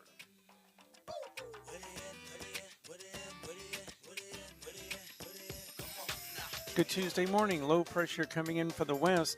Looks like we'll see some rain today in the mid-50s and a northwest wind becoming northeast 10 to 15. Mostly cloudy tonight, chance of a shower 40 to 45. Wednesday, mostly sunny 55 to 60, and it'll be around 60 Thursday with sunshine. This weather forecast has been brought to you by Mid-South Lumber, best little lumber yard in Panama City and Youngstown. For 104.3 ESPN Northwest Florida, I'm meteorologist Tim Root. ESPN Northwest Florida. Mike Greenberg. This is Greeny. The Browns drafted Baker Mayfield, and the Jets drafted Sam Darnold ahead of Josh Allen. Look what Allen has become. The Jets let Darnold walk after 3 years. The Browns are trying to figure out what to do with Baker, and has picked up the option to give him another contract. And Josh Allen is right now arguably the best player in the NFL. Weekday afternoons from 2 till 4. 104.3 ESPN Northwest Florida. At Slim Chickens, craft means something. Craft means bacon. And oh so crispy. Kraft means a good cayenne kick and all-natural buttermilk marinated, made fresh, perfectly fried chicken, all served on toasted brioche buns. At Slim Chickens, Kraft means quality. And for a limited time, try our new Memphis-style barbecue chicken sandwich. Try Slim's Kraft sandwiches today. Slim Chickens. Offered Tire and Service Center on Tyndall Parkway in Callaway is your authorized Goodyear and Michelin dealer. Looking for ways to save at the pump? Ask about Offer's fuel induction service that can improve gas mileage and engine performance, cleaning any buildup that forms inside your engine parts at Offered Tire and Service Center. Their latest technology to clean up the entire system, not just the gas tank. Offered Tire and Service Center on Tyndall Parkway in Callaway. Locally owned for the past 35 years and worth the drive from anywhere. Tiger fans, join us weekday mornings at 8:15. It's the Bay Point Golf Auburn Update on the Coach James Hale Show at 104.3 ESPN Northwest Florida. War Eagle. Hey, I've got a lot of family members writing me out of their will right now for saying those words, but I don't care because it is the #1 Auburn Tigers. It's basketball. We got to get the football fixed, but that's all right. We've got the #1 Auburn Tigers, and we've got the #1 radio announcer in the country, if you ask me. Joining us right now, the voice of the Tigers, Andy Burcham. Andy, how you doing this morning? I am doing very, very well, and hope everyone is doing well on the Emerald Coast. It's 9 degrees, 9 in Columbia, Missouri this morning. -4 wind chill. Oh. Well, Obviously, it's not. I'm inside. Well, it's not 9 degrees here, but it might as well feel like that for us coast guys. it's in the 40s and rainy, but I'd take where I am over where you are with that right now. But we actually, Andy, I wanted to start with something. I'm Brian Haddad sitting in for Coach Hale this week. Ethan's joining us here. Our board operator Randy found an interesting stat here that I wonder if you knew or could comment on. Now, the last 3 times the Braves organization have won the World Series, 1957, 1995, and this past year, that in all 3 of those years, the quarterback at Auburn was a Nix. Bo Nix, right. Patrick Nix, and I'm not sure on 57, but that's something else. Nix. Floyd Nix? Yeah. Wow. Lloyd Nix. Lloyd Nix. So there's a petition going around the Atlanta Braves organization to get Bo Nix to transfer back. What do you think about that? Well, I hope that Bo is happy. Excuse me, is happy at Oregon. Yeah. But yeah, that's one of those weird facts, isn't it? Yeah.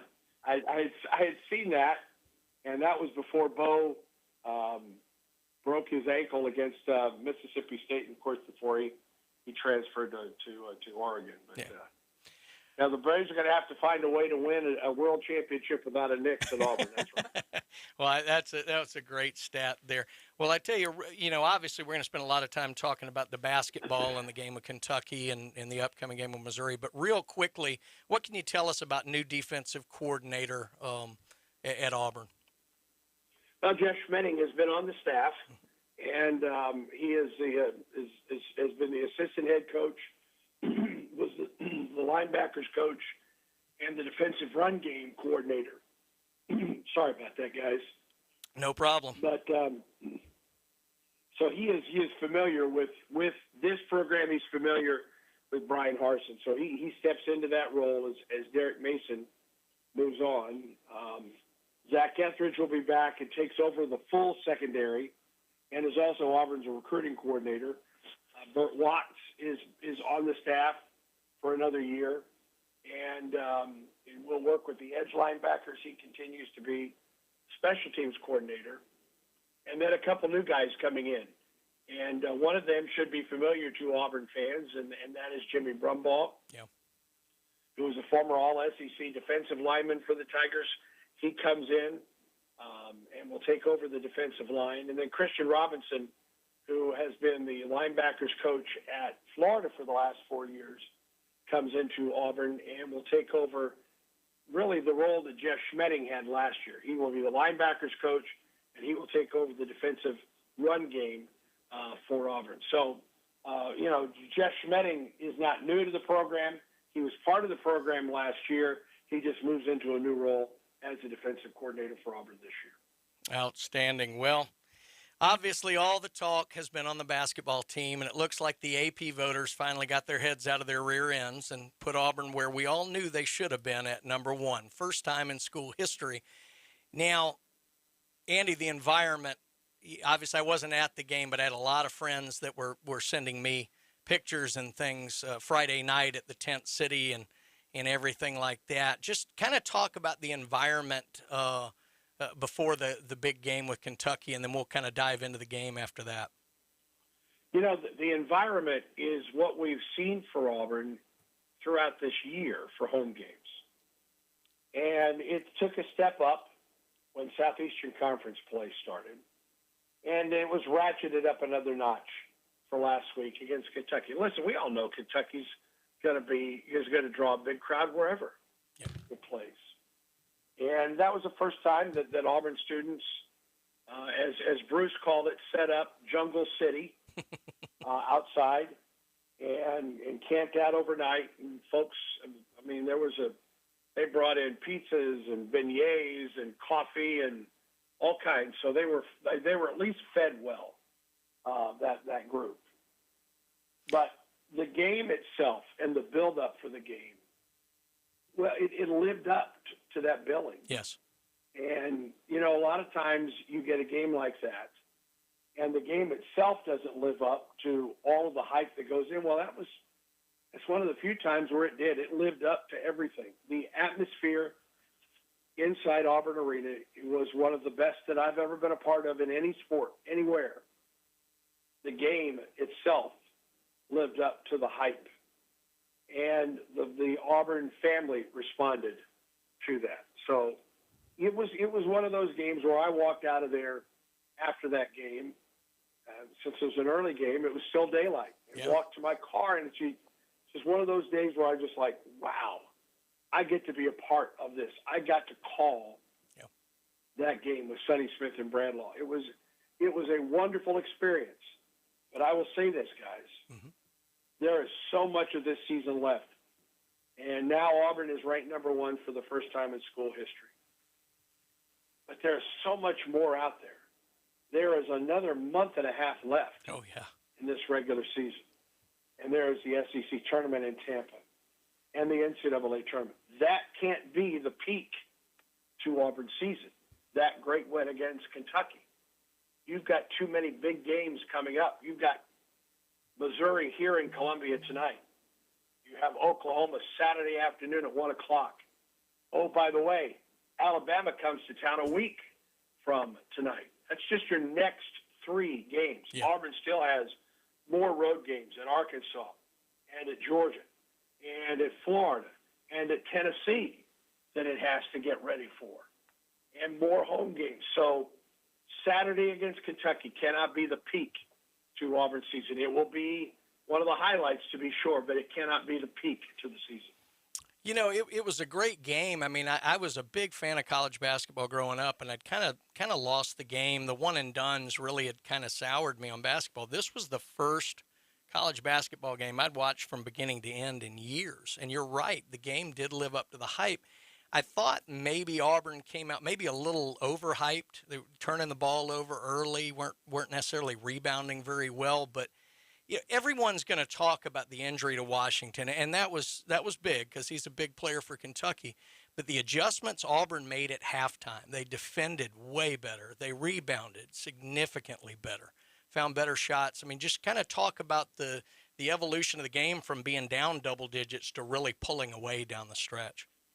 I really thought the way Auburn closed the first half was the key. Yes. And we saw the same thing at Ole Miss, guys. Auburn trailed by 14 in the first half at Ole Miss, but closed the first half strong. They cut the lead to 7 there. And they did the exact same thing at home against Kentucky on Saturday. Trailed by 10, but had the lead cut to 4 at halftime, and Auburn took the momentum into the locker room at half. And then came out in the second. The biggest adjustment for Auburn was the fact that it didn't turn the ball over in the second half. And that was a huge factor early on. Auburn was turning it over. Some of it was unforced errors. And to Kentucky's credit, it took advantage. Now, did Kentucky miss Ty Washington? Absolutely it did. He's a great player. He's the only other guy in our league that has a chance to be the freshman of the year other than Jabari Smith for Auburn. So I don't want to minimize losing a Ty Washington. But Auburn played better basketball. Yeah, they did. In the second half. And it showed. And then Auburn, took a 10-point lead at one point and ended up winning by 9 in that game. And Auburn just executed its offense better. It rebounded the ball better. Actually, Auburn ended up out-rebounding Kentucky. Now, Oscar Tshiebwe got his numbers. Yes, he's an amazing player. Yes. 14 points and 14 rebounds. All of a sudden you look down at his numbers and you're like, what? He has 14 rebounds again? And he did. And so, but Auburn did a better job of handling Tshiebwe on the offensive end in the second half than it did in the first. Auburn just played better in the second half. But I thought the momentum it took at the end of that first half was an absolute key. To cut that lead to 4 at halftime, all of a sudden, it's a different game now going into the locker room. It is, and you're right, Smith played a fantastic game this weekend, but The one worry, if I have any worry about Auburn based on what I saw, and maybe it was just a one-game sample, the only worry I have, they are a different team when Kessler's not on the floor. And that's something that worries me maybe down the stretch. Now, this team is still, coming together. But, if he gets into foul trouble, I get a little bit worried because with him on the floor, they almost look impossible to beat. But, when he's out, he gets a little shaky sometimes. Well, and there was a stretch 2 games in a row that Walker was kind of minimized because of foul trouble. And Alabama was one of those games. Yeah. And he wasn't much of a factor. He got into early foul trouble, ended up fouling out of the game. But then Dylan Cardwell stepped up for Auburn, especially at the defensive end. It was probably the best defensive game that he's had for Auburn. This is as deep a team as Auburn has had at every position. Mm-hmm. So much so that guys like Chris Moore and Babatunde Akingbola aren't getting minutes where they were getting significant minutes in Chris's case earlier this season, and both were getting significant minutes for Auburn a year ago. So Auburn has some depth. And listen, Auburn is best when Walker Kessler's on the floor, no question about it. But all is not lost if Walker is on the bench, either getting a rest or in foul trouble, because you've got a guy like Dylan Cardwell. Now, listen, Dylan's not the offensive threat that Walker is, but he can play very well for you defensively, and he is a jolt of energy coming off the bench. Well, I tell you what, Andy, it has sure been a lot of fun and exciting, and we are going to be pulling for Auburn tonight. We're going to be listening to your call tonight against Missouri up there in the frozen tundra, as you described it earlier, but we've got to head to break, but we enjoyed having you here, and War Eagle, my friend. My pleasure, guys. Have a great day. War Eagle. All right, that's the great Andy Burcham, the voice of the Auburn Tigers. They will be on 104.3 ESPN Northwest Florida tonight at 7. Now, real quickly, let's hit a couple of our sponsors here. Think Real Estate. I think Real Estate, Cody Shields. I mean, the real estate market is crazy right now. Get out and talk with Cody. He can set you up. You want to buy it, you want to sell it, talk with Cody. And then once you've made that decision and it's time for closing, who are you going to call? I call Chuck Tucker at South Oak Title and Closing. Make sure you deal with them. Demand Chuck Tucker at South Oak Title and Closing. When we come back, we're going to get back to some football talk here with Ethan Boyd in here joining us, 104.3 ESPN Northwest Florida.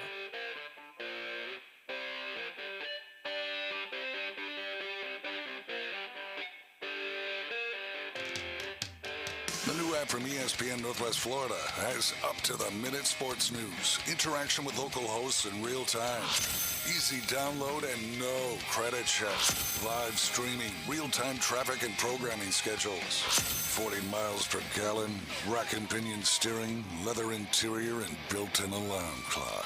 Here's how to order. Download our free app from the Apple Store and Google Play. Dynamite! 104.3 ESPN Northwest Florida. Los Rancheros has been doing it right for 20 years. Los Rancheros brings a top-shelf dining experience to you with the opening of their beautiful new building. Watch all college and pro games on Los Rancheros' 14 large-screen TVs with great drink specials daily from 2 to 5 and during all the games. Los Rancheros, the place for live sports and great food on 23rd Street between Jenks and Harrison. Ben and Deb Collins, owners of Bay Guns and Gear, have been in business since 2010, offering new firearms and accessories with a huge selection available for your hunting needs and personal defense. Turn to Bay Guns and Gear. They have the weapon for you. Discount pricing. And if you can't find what you're looking for, they'll special order it for you. Bay Guns and Gear, across from Grease Pro at 3115 Highway 77. Visit their website, baygunsandgear.com. Dr. Chad Mitchell, orthopedic surgeon, specializing in sports medicine and joint replacement of the knee, shoulder, and hip. He serves our local athletes and our community. Southern Orthopedic Specialist has been the leader in orthopedic care for over 20 years. New patients are welcome. Call 850-769-KNEE to schedule an appointment. More about Dr. Mitchell and Southern Orthopedic Specialist is available on their website, SouthernOrthopedic.com. Southern Orthopedic, getting you back in the game. And here we go. The #1 SEC call-in show is now twice as big. The Paul Feinbaum Show. Weekday evenings 6 to 10. Now back to the Coach James Hale Show on 104.3 ESPN Northwest Florida. Well, you need to stay listening through this segment, because at the end of this segment, it'll be 8:45, and that is your chance to win the Grand Slam of Cash. $1,000 twice per day. We're giving this out at the end of this segment, and then at 4:45 p.m., you will get the key word, the code word, the phrase that pays. We'll be giving that to you at the end of this segment, so make sure that you stay listening. And we want to hear from you this segment. We've got a question to ask. We asked a little bit of Dr. Chad Mitchell yesterday. I'm going to kind of want to get your take on it as well, though. Obviously, the news that Stetson Bennett is returning had some cascading effects for the University of Georgia. Now, he did just win them the national championship, but it cost him J.T. Daniels. It cost him Jermaine Burton, if you believe what you read out there, that he wasn't necessarily happy that Bennett would be the quarterback, or at least the style of play under him. And we may lose another one of the quarterbacks in the room when this is all said and done. So the question that we want to hear from you is Stetson Bennett returning to Georgia a good thing for the University of Georgia, or is this Jake Fromm 2.0? Give us a call here at 850-215-6290. Now, while we're waiting to hear from that, I want to go through. Mel Kiper put out his big board where he kind of lists the draft prospects by position, and he goes through, the top 10. Now, obviously, everybody looks at quarterback when it comes draft time, and Kiper has Kenny Pickett, #1 from Pittsburgh. Then he has Malik Willis from Liberty, Matt Corral, Ole Miss, Desmond Ridder from Cincinnati, who had kind of a rough outing there against Alabama, and then Sam Howell from North Carolina, who's extremely talented but also very inconsistent. Yeah. So what do you think? Those 5 sound about right to you in order? I mean, we know better than Mel, so. Yeah, I mean, obviously I don't know a lot about the Liberty quarterback. That's kind of the, but he's been there all year. So, I mean, he was the #1 quarterback they thought was going to be taken at the beginning of the year. So, clearly they know something I don't. Yeah, I mean, Kenny Pickett, I think he'll make a good NFL-style quarterback. Obviously, beginning of the year, Sam Howell was way, way higher up there. He didn't have a great year. So there's nothing really too surprising about it. I'm interested to see who gets Matt Corral, though. I really think, depending on what kind of whoever the coach is, what kind of system is he in, he could really be a great NFL quarterback. Yeah. I think it does depend. I mean, if it's someone that doesn't handle rookie quarterbacks well, it could be obviously a big bust. But I think if it's something that he gets in the right organization, I think he could really be something special for 10, 15-year starter. As a reminder, we want to hear from you regarding is Stetson Bennett returning to Georgia a good thing? And we don't just want to hear from you. We want to give you some swag. We're going to be giving away a gift card to Rudy's. We got T-shirts. We got Buffalo Rock products. We'll let Randy come over and mow your yard. We're not doing that, but I tried. But we're giving away all kind of great stuff. So give us a call here, 850-215-6290. Tell us what you think, and you will get out of here with some ESPN swag. Well, back to Mel Kiper's big board, looking at the running backs. This was a little surprising to me. He had Breece Hall from Iowa State, #1. Kenneth Walker III, obviously, had such a great year at Michigan State at 2. Now, Isaiah Spiller, very talented back from Texas A&M at 3. Kyron Williams from Notre Dame at 4, and then James Cook at 5. I think I'd have had Cook higher just for all the things he can do. And then down at number 9, he had Brian Robinson Jr. Now, I thought Robinson might be higher because of what I saw in the championship game. He did such a great job picking up blitzes. He's very good catching the ball out of the backfield. I was a little surprised he maybe wasn't higher, but, it's a good crop of running backs for a position that isn't necessarily as highly sought after in the NFL as it once was. So. Yeah, and I think the big thing nowadays with running backs is picking up the blitz. Yeah. Can you block on third down? And I think Brian Robinson, he doesn't even have credit for that, and I don't think maybe it wasn't on his display because he only was a starter for 1 year. So I think he'll move up on that list personally. Yeah. Well, at wide receiver, this is a very, very deep. This and defensive backs actually are very deep in this draft. They've got Drake London at USC #1. Big target, great hands, got injured, why a lot of people, and he plays for USC, is why a lot of people maybe don't know about him, but he's phenomenal. They had Jamison Williams actually at #2, Alabama's all-everything over-the-top guy. Garrett Wilson from Ohio State. Jahan Dotson from Penn State. Chris Olave from Ohio State. Traylon, I'm going to go through this because we've got a lot here. Traylon Burks from Arkansas, another big target, great hands. George Pickens from Georgia didn't get to play a lot this year with the injury, but came on late. David Bell at Purdue, tremendous. And they have John Mechie, or Jalen Tolbert from South Alabama, and then John Mechie actually at 10 from Alabama, which I was a little surprised he declared. I thought he might come back. But this is a very, very deep crew. I mean, there's probably some names you've heard of that are beyond the top 10 here. Yeah. So. Yeah, it's definitely, it's one of those things that the top 5 to me, you get any of the top 5, it's kind of they're all in the same range. It's You don't have to necessarily reach early for wide receiver this year. There's some great names out there. You don't. That's right. And so a lot of people can. The real question in the draft is going to be everybody always over drafts quarterbacks. Yeah. And this year there doesn't seem to be a top 10 quarterback, but one will go. Yeah. So that'll be interesting to see. Tight ends, we talked earlier about Trey McBride from Colorado State, and then Jalen Weidemeyer from Texas A&M, who is just his measurables are tremendous. Yeah. I really thought he'd have a little better year this year coming off of last year where he was just unguardable. But and then Jeremy Ruckert, kind of third from Ohio State.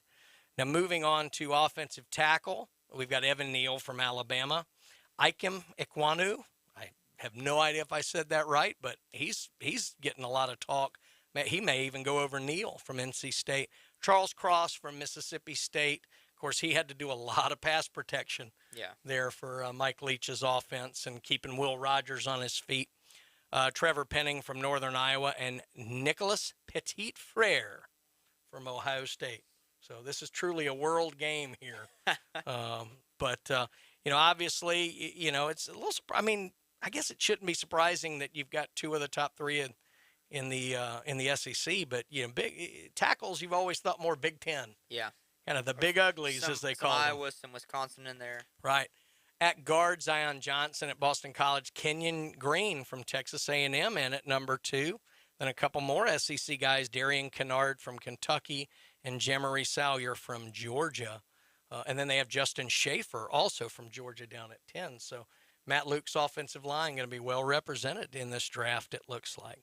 Center, as you talked earlier, Tyler Linderbaum at Iowa. Other people in here from the SEC, Luke Fortner from Kentucky is listed as the #3 center. Now, over on defense, the top 2 picks in the draft are most likely going to be these 2. Aiden Hutchinson from Michigan's listed at #1, and Kayvon Thibodeau from Oregon at #2. Thibodeau was injured part of the year. Hutchinson really came on strong at the end of the year. Then they have Trayvon Walker at Georgia, who's moved up. George Karlaftis from Purdue has always been one of the top guys. Jermaine Johnson from Florida State, the transfer from Georgia who played so well at Florida State this year, is at 6. Sam Williams is at 8. When's the last time you heard of Ole Miss having a defensive end up there? So, a lot of good defensive linemen, particularly top-heavy. Yeah, 100%. And it's crazy to think about, the top 2 guys. One was beginning of the year, didn't even talk about. And the second guy got injured, and it's, so kind of crazy to think that just late pushes are going to get him into the top. Yeah, it is. Defensive tackle, Jordan Davis, the, 800-pound defensive tackle in the middle. Wonderful player. DeMarvin Leal from Texas A&M in at 2. Devontae Wyatt from Georgia. You're starting to see why Georgia won the national championship here. And at 4, Fedarian Mathis from Alabama in at 5. Florida fan Zach Carter is listed at #10. Inside linebackers, this shocked me. Devin Lloyd they have from Utah, #1, not because he's not a great player, but at #2, Nakobe Dean's one of the best linebackers I've seen in years. Yeah. But, Mel has a well-known name, and A lot of hair products for a reason. So Christian Harris, Alabama linebacker, is in at number 3. Damone Clark from LSU at 4. Channing Tindall from Georgia at number 5. Quay Walker from Georgia at number 9. I think that Georgia defense was pretty good last year. year. Their whole defense may go in the draft this year. Outside linebackers, David Ajabu from Michigan. He had a great year. Arnold Ebikite from Penn State. And then Drake Jackson from USC. Adam Anderson from Georgia. I mean, it's amazing. Chris Allen, who I thought, he was another one I thought probably should have come back another year after the injury, but he's listed at number 10. And Zacoby McClain from Auburn at 10. Cornerbacks, Derek Stingley from LSU. Phenomenal freshman year. Not sure I've seen much since, but definitely talented. Ahmad Sauce Gardner from Cincinnati. He is a true shutdown corner. Yeah. He's very good. Andrew Booth from Clemson. Roger McCreary from Auburn is in at 5. He had Pro Football Focus's top grade at corner this year. He would actually be the one that I would probably go after the most. I think you could get him probably middle second round maybe, or maybe early second, late first. And I think he'd probably be the one that I'd be going for. Again, it's a really deep defensive back draft, so it may be that some really talented guys slip, like Kyer Elam from Florida in at number 7. Marcus Jones at Houston was a tremendous corner. He didn't play in the bowl game, but he's also a great returner, so he may go very high. Darian Kendrick, Josh Jobe, kind of in at 10. They have Jalen Armour-Davis in here. I don't see that. And then real quick through the safeties, Kyle Hamilton from Notre Dame. That guy is tremendous. Daxton Hill from Michigan, another great player. Lewis Seen, who will hit his mother if she's coming over the middle. That guy is a great safety. He's in at number 4 from Georgia. And then Leon O'Neal Jr. from Texas A&M coming in at number 10. Well, that is Mel Kiper's big board. And as exciting as the draft is, as exciting as Mel is, it is not as exciting as what we have coming up right now.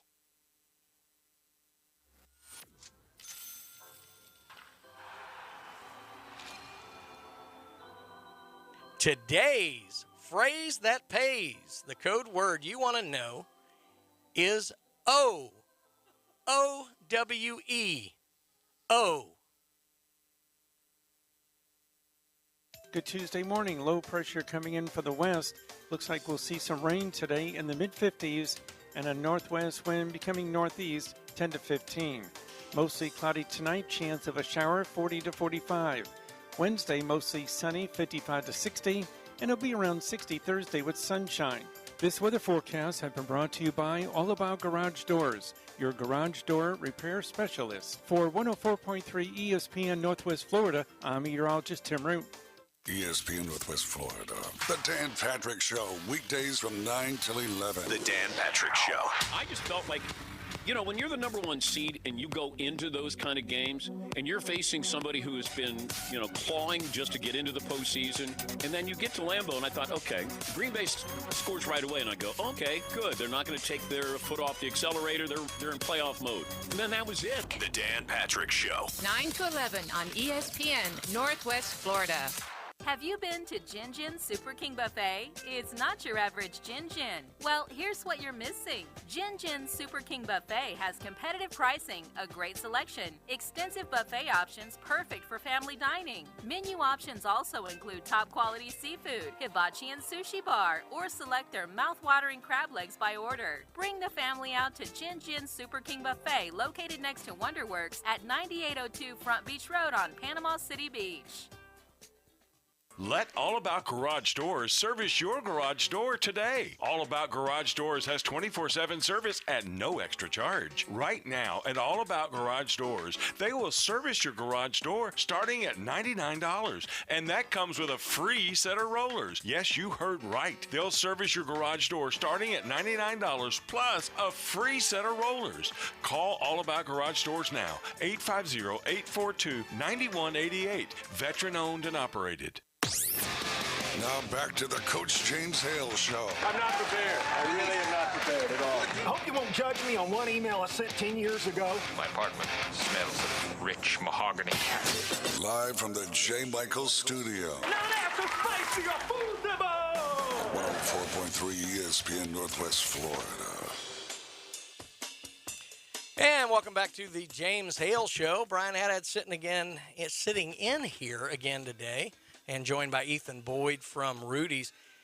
Folks, I've got stuff I've got to give away, because if we don't give it away, I'm going to eat it, and I can't get any bigger. So make sure you call in. We've got some great prizes to give away here. We've got $25 to Rudy's Barbecue. You can get brisket. You can get turkey. You can get all the great sides. The banana pudding is great. Get out there and get one of those things. We've also got T-shirts to give away, Buffalo Rock products. I've got to get this stuff out of here, folks. So give us a call. You can call us about the Georgia question we posed earlier. You want to just call and tell me how poor a job I'm doing sitting in from Coach Hale, I'll take that too. But give us a call here at the studio, 850-215-6290. That is 850-215-6290. I will give these great gifts away to the first person who gives us a call.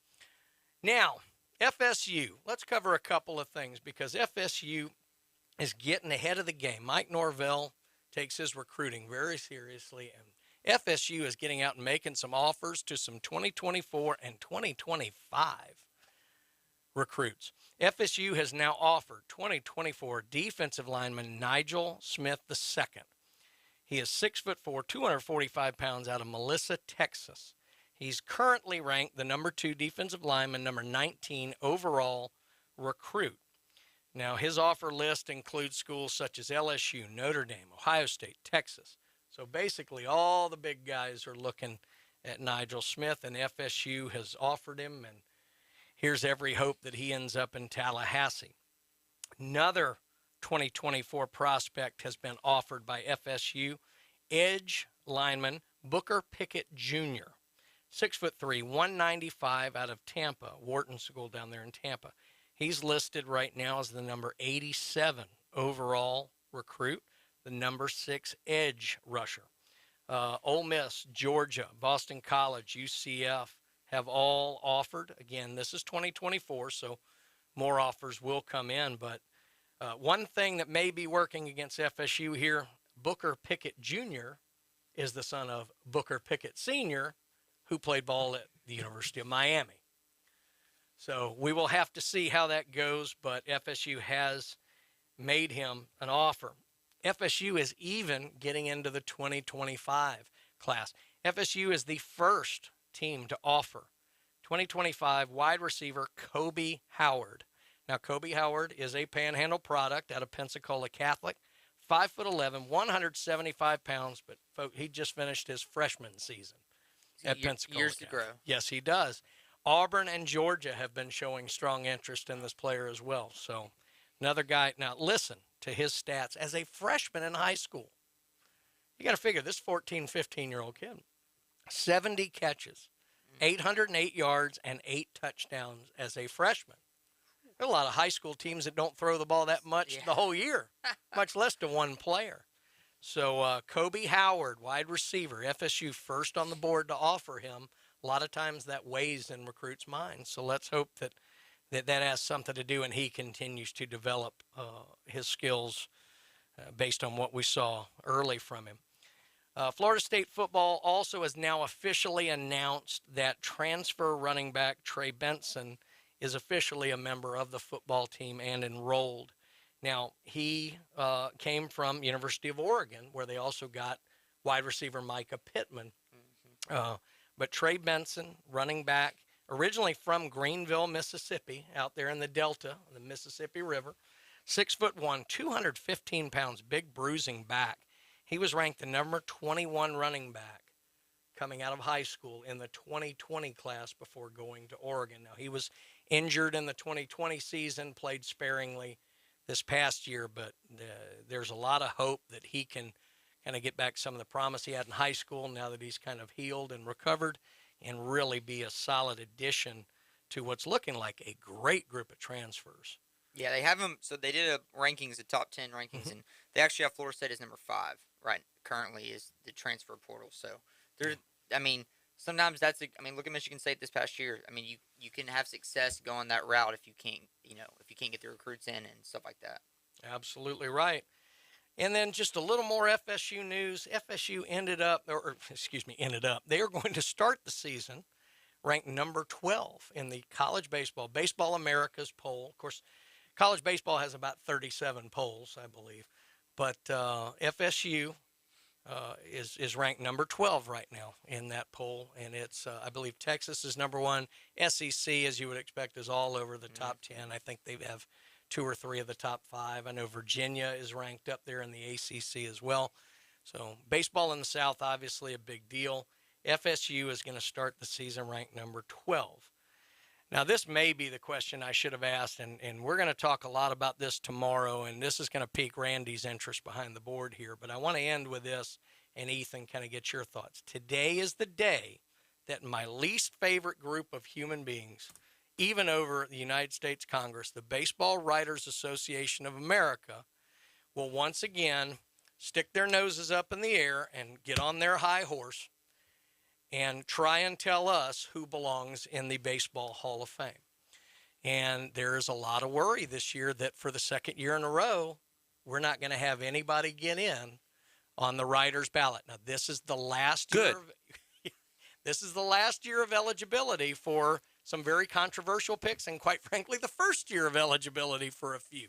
A-Rod's on the ballot for the first time. Bonds, Clemens, Schilling. I believe this is all of their last opportunities until they go to the Veterans Committee. But John Heyman once said, well, they were Hall of Famers before they started cheating. Yeah. What an idiot. And it's hurt his career. Yes. It really has, but you cheat? No. Yeah. Pete Rose? No. I'd put Pete in before I would the... Yeah. I understand that, and obviously the cases of Clemens are much more documented through the McNamee, Brian McNamee. And then Bonds, obviously, with the Balco. And then, of course, A-Rod admitted it and sat out a year because of it. But there are a lot of players that are getting caught up in this time frame that nothing's ever necessarily been proven.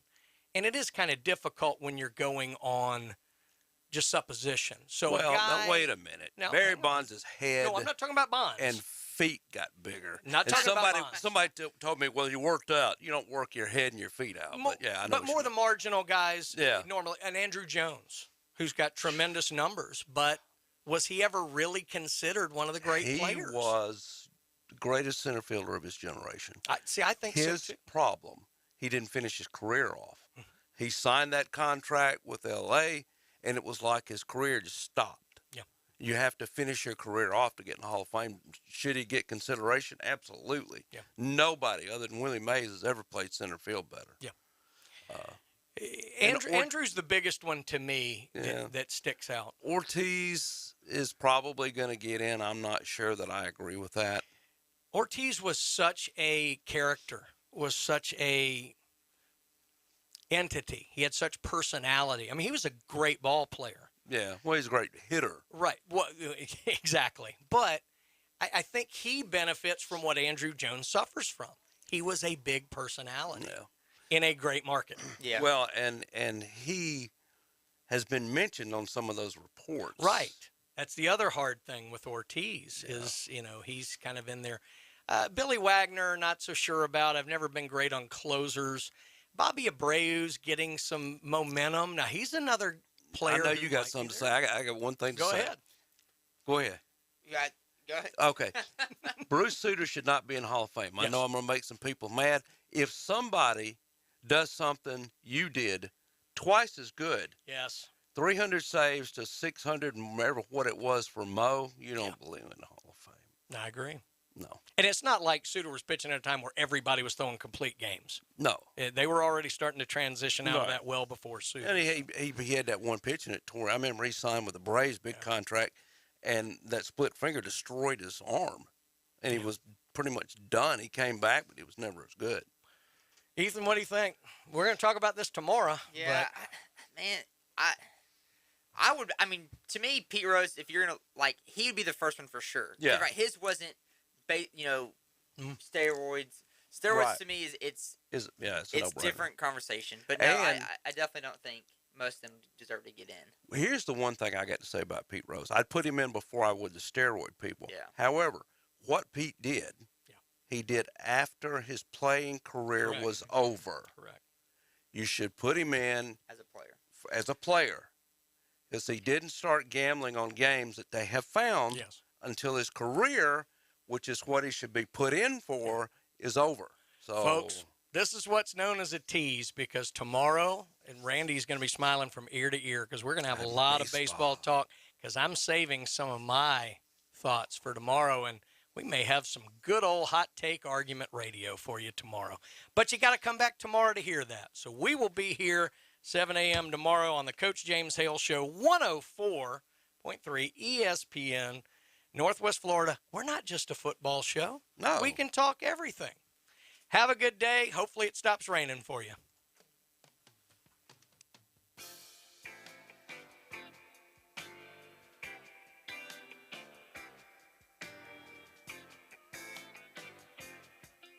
ESPN Northwest Florida. War Eagle.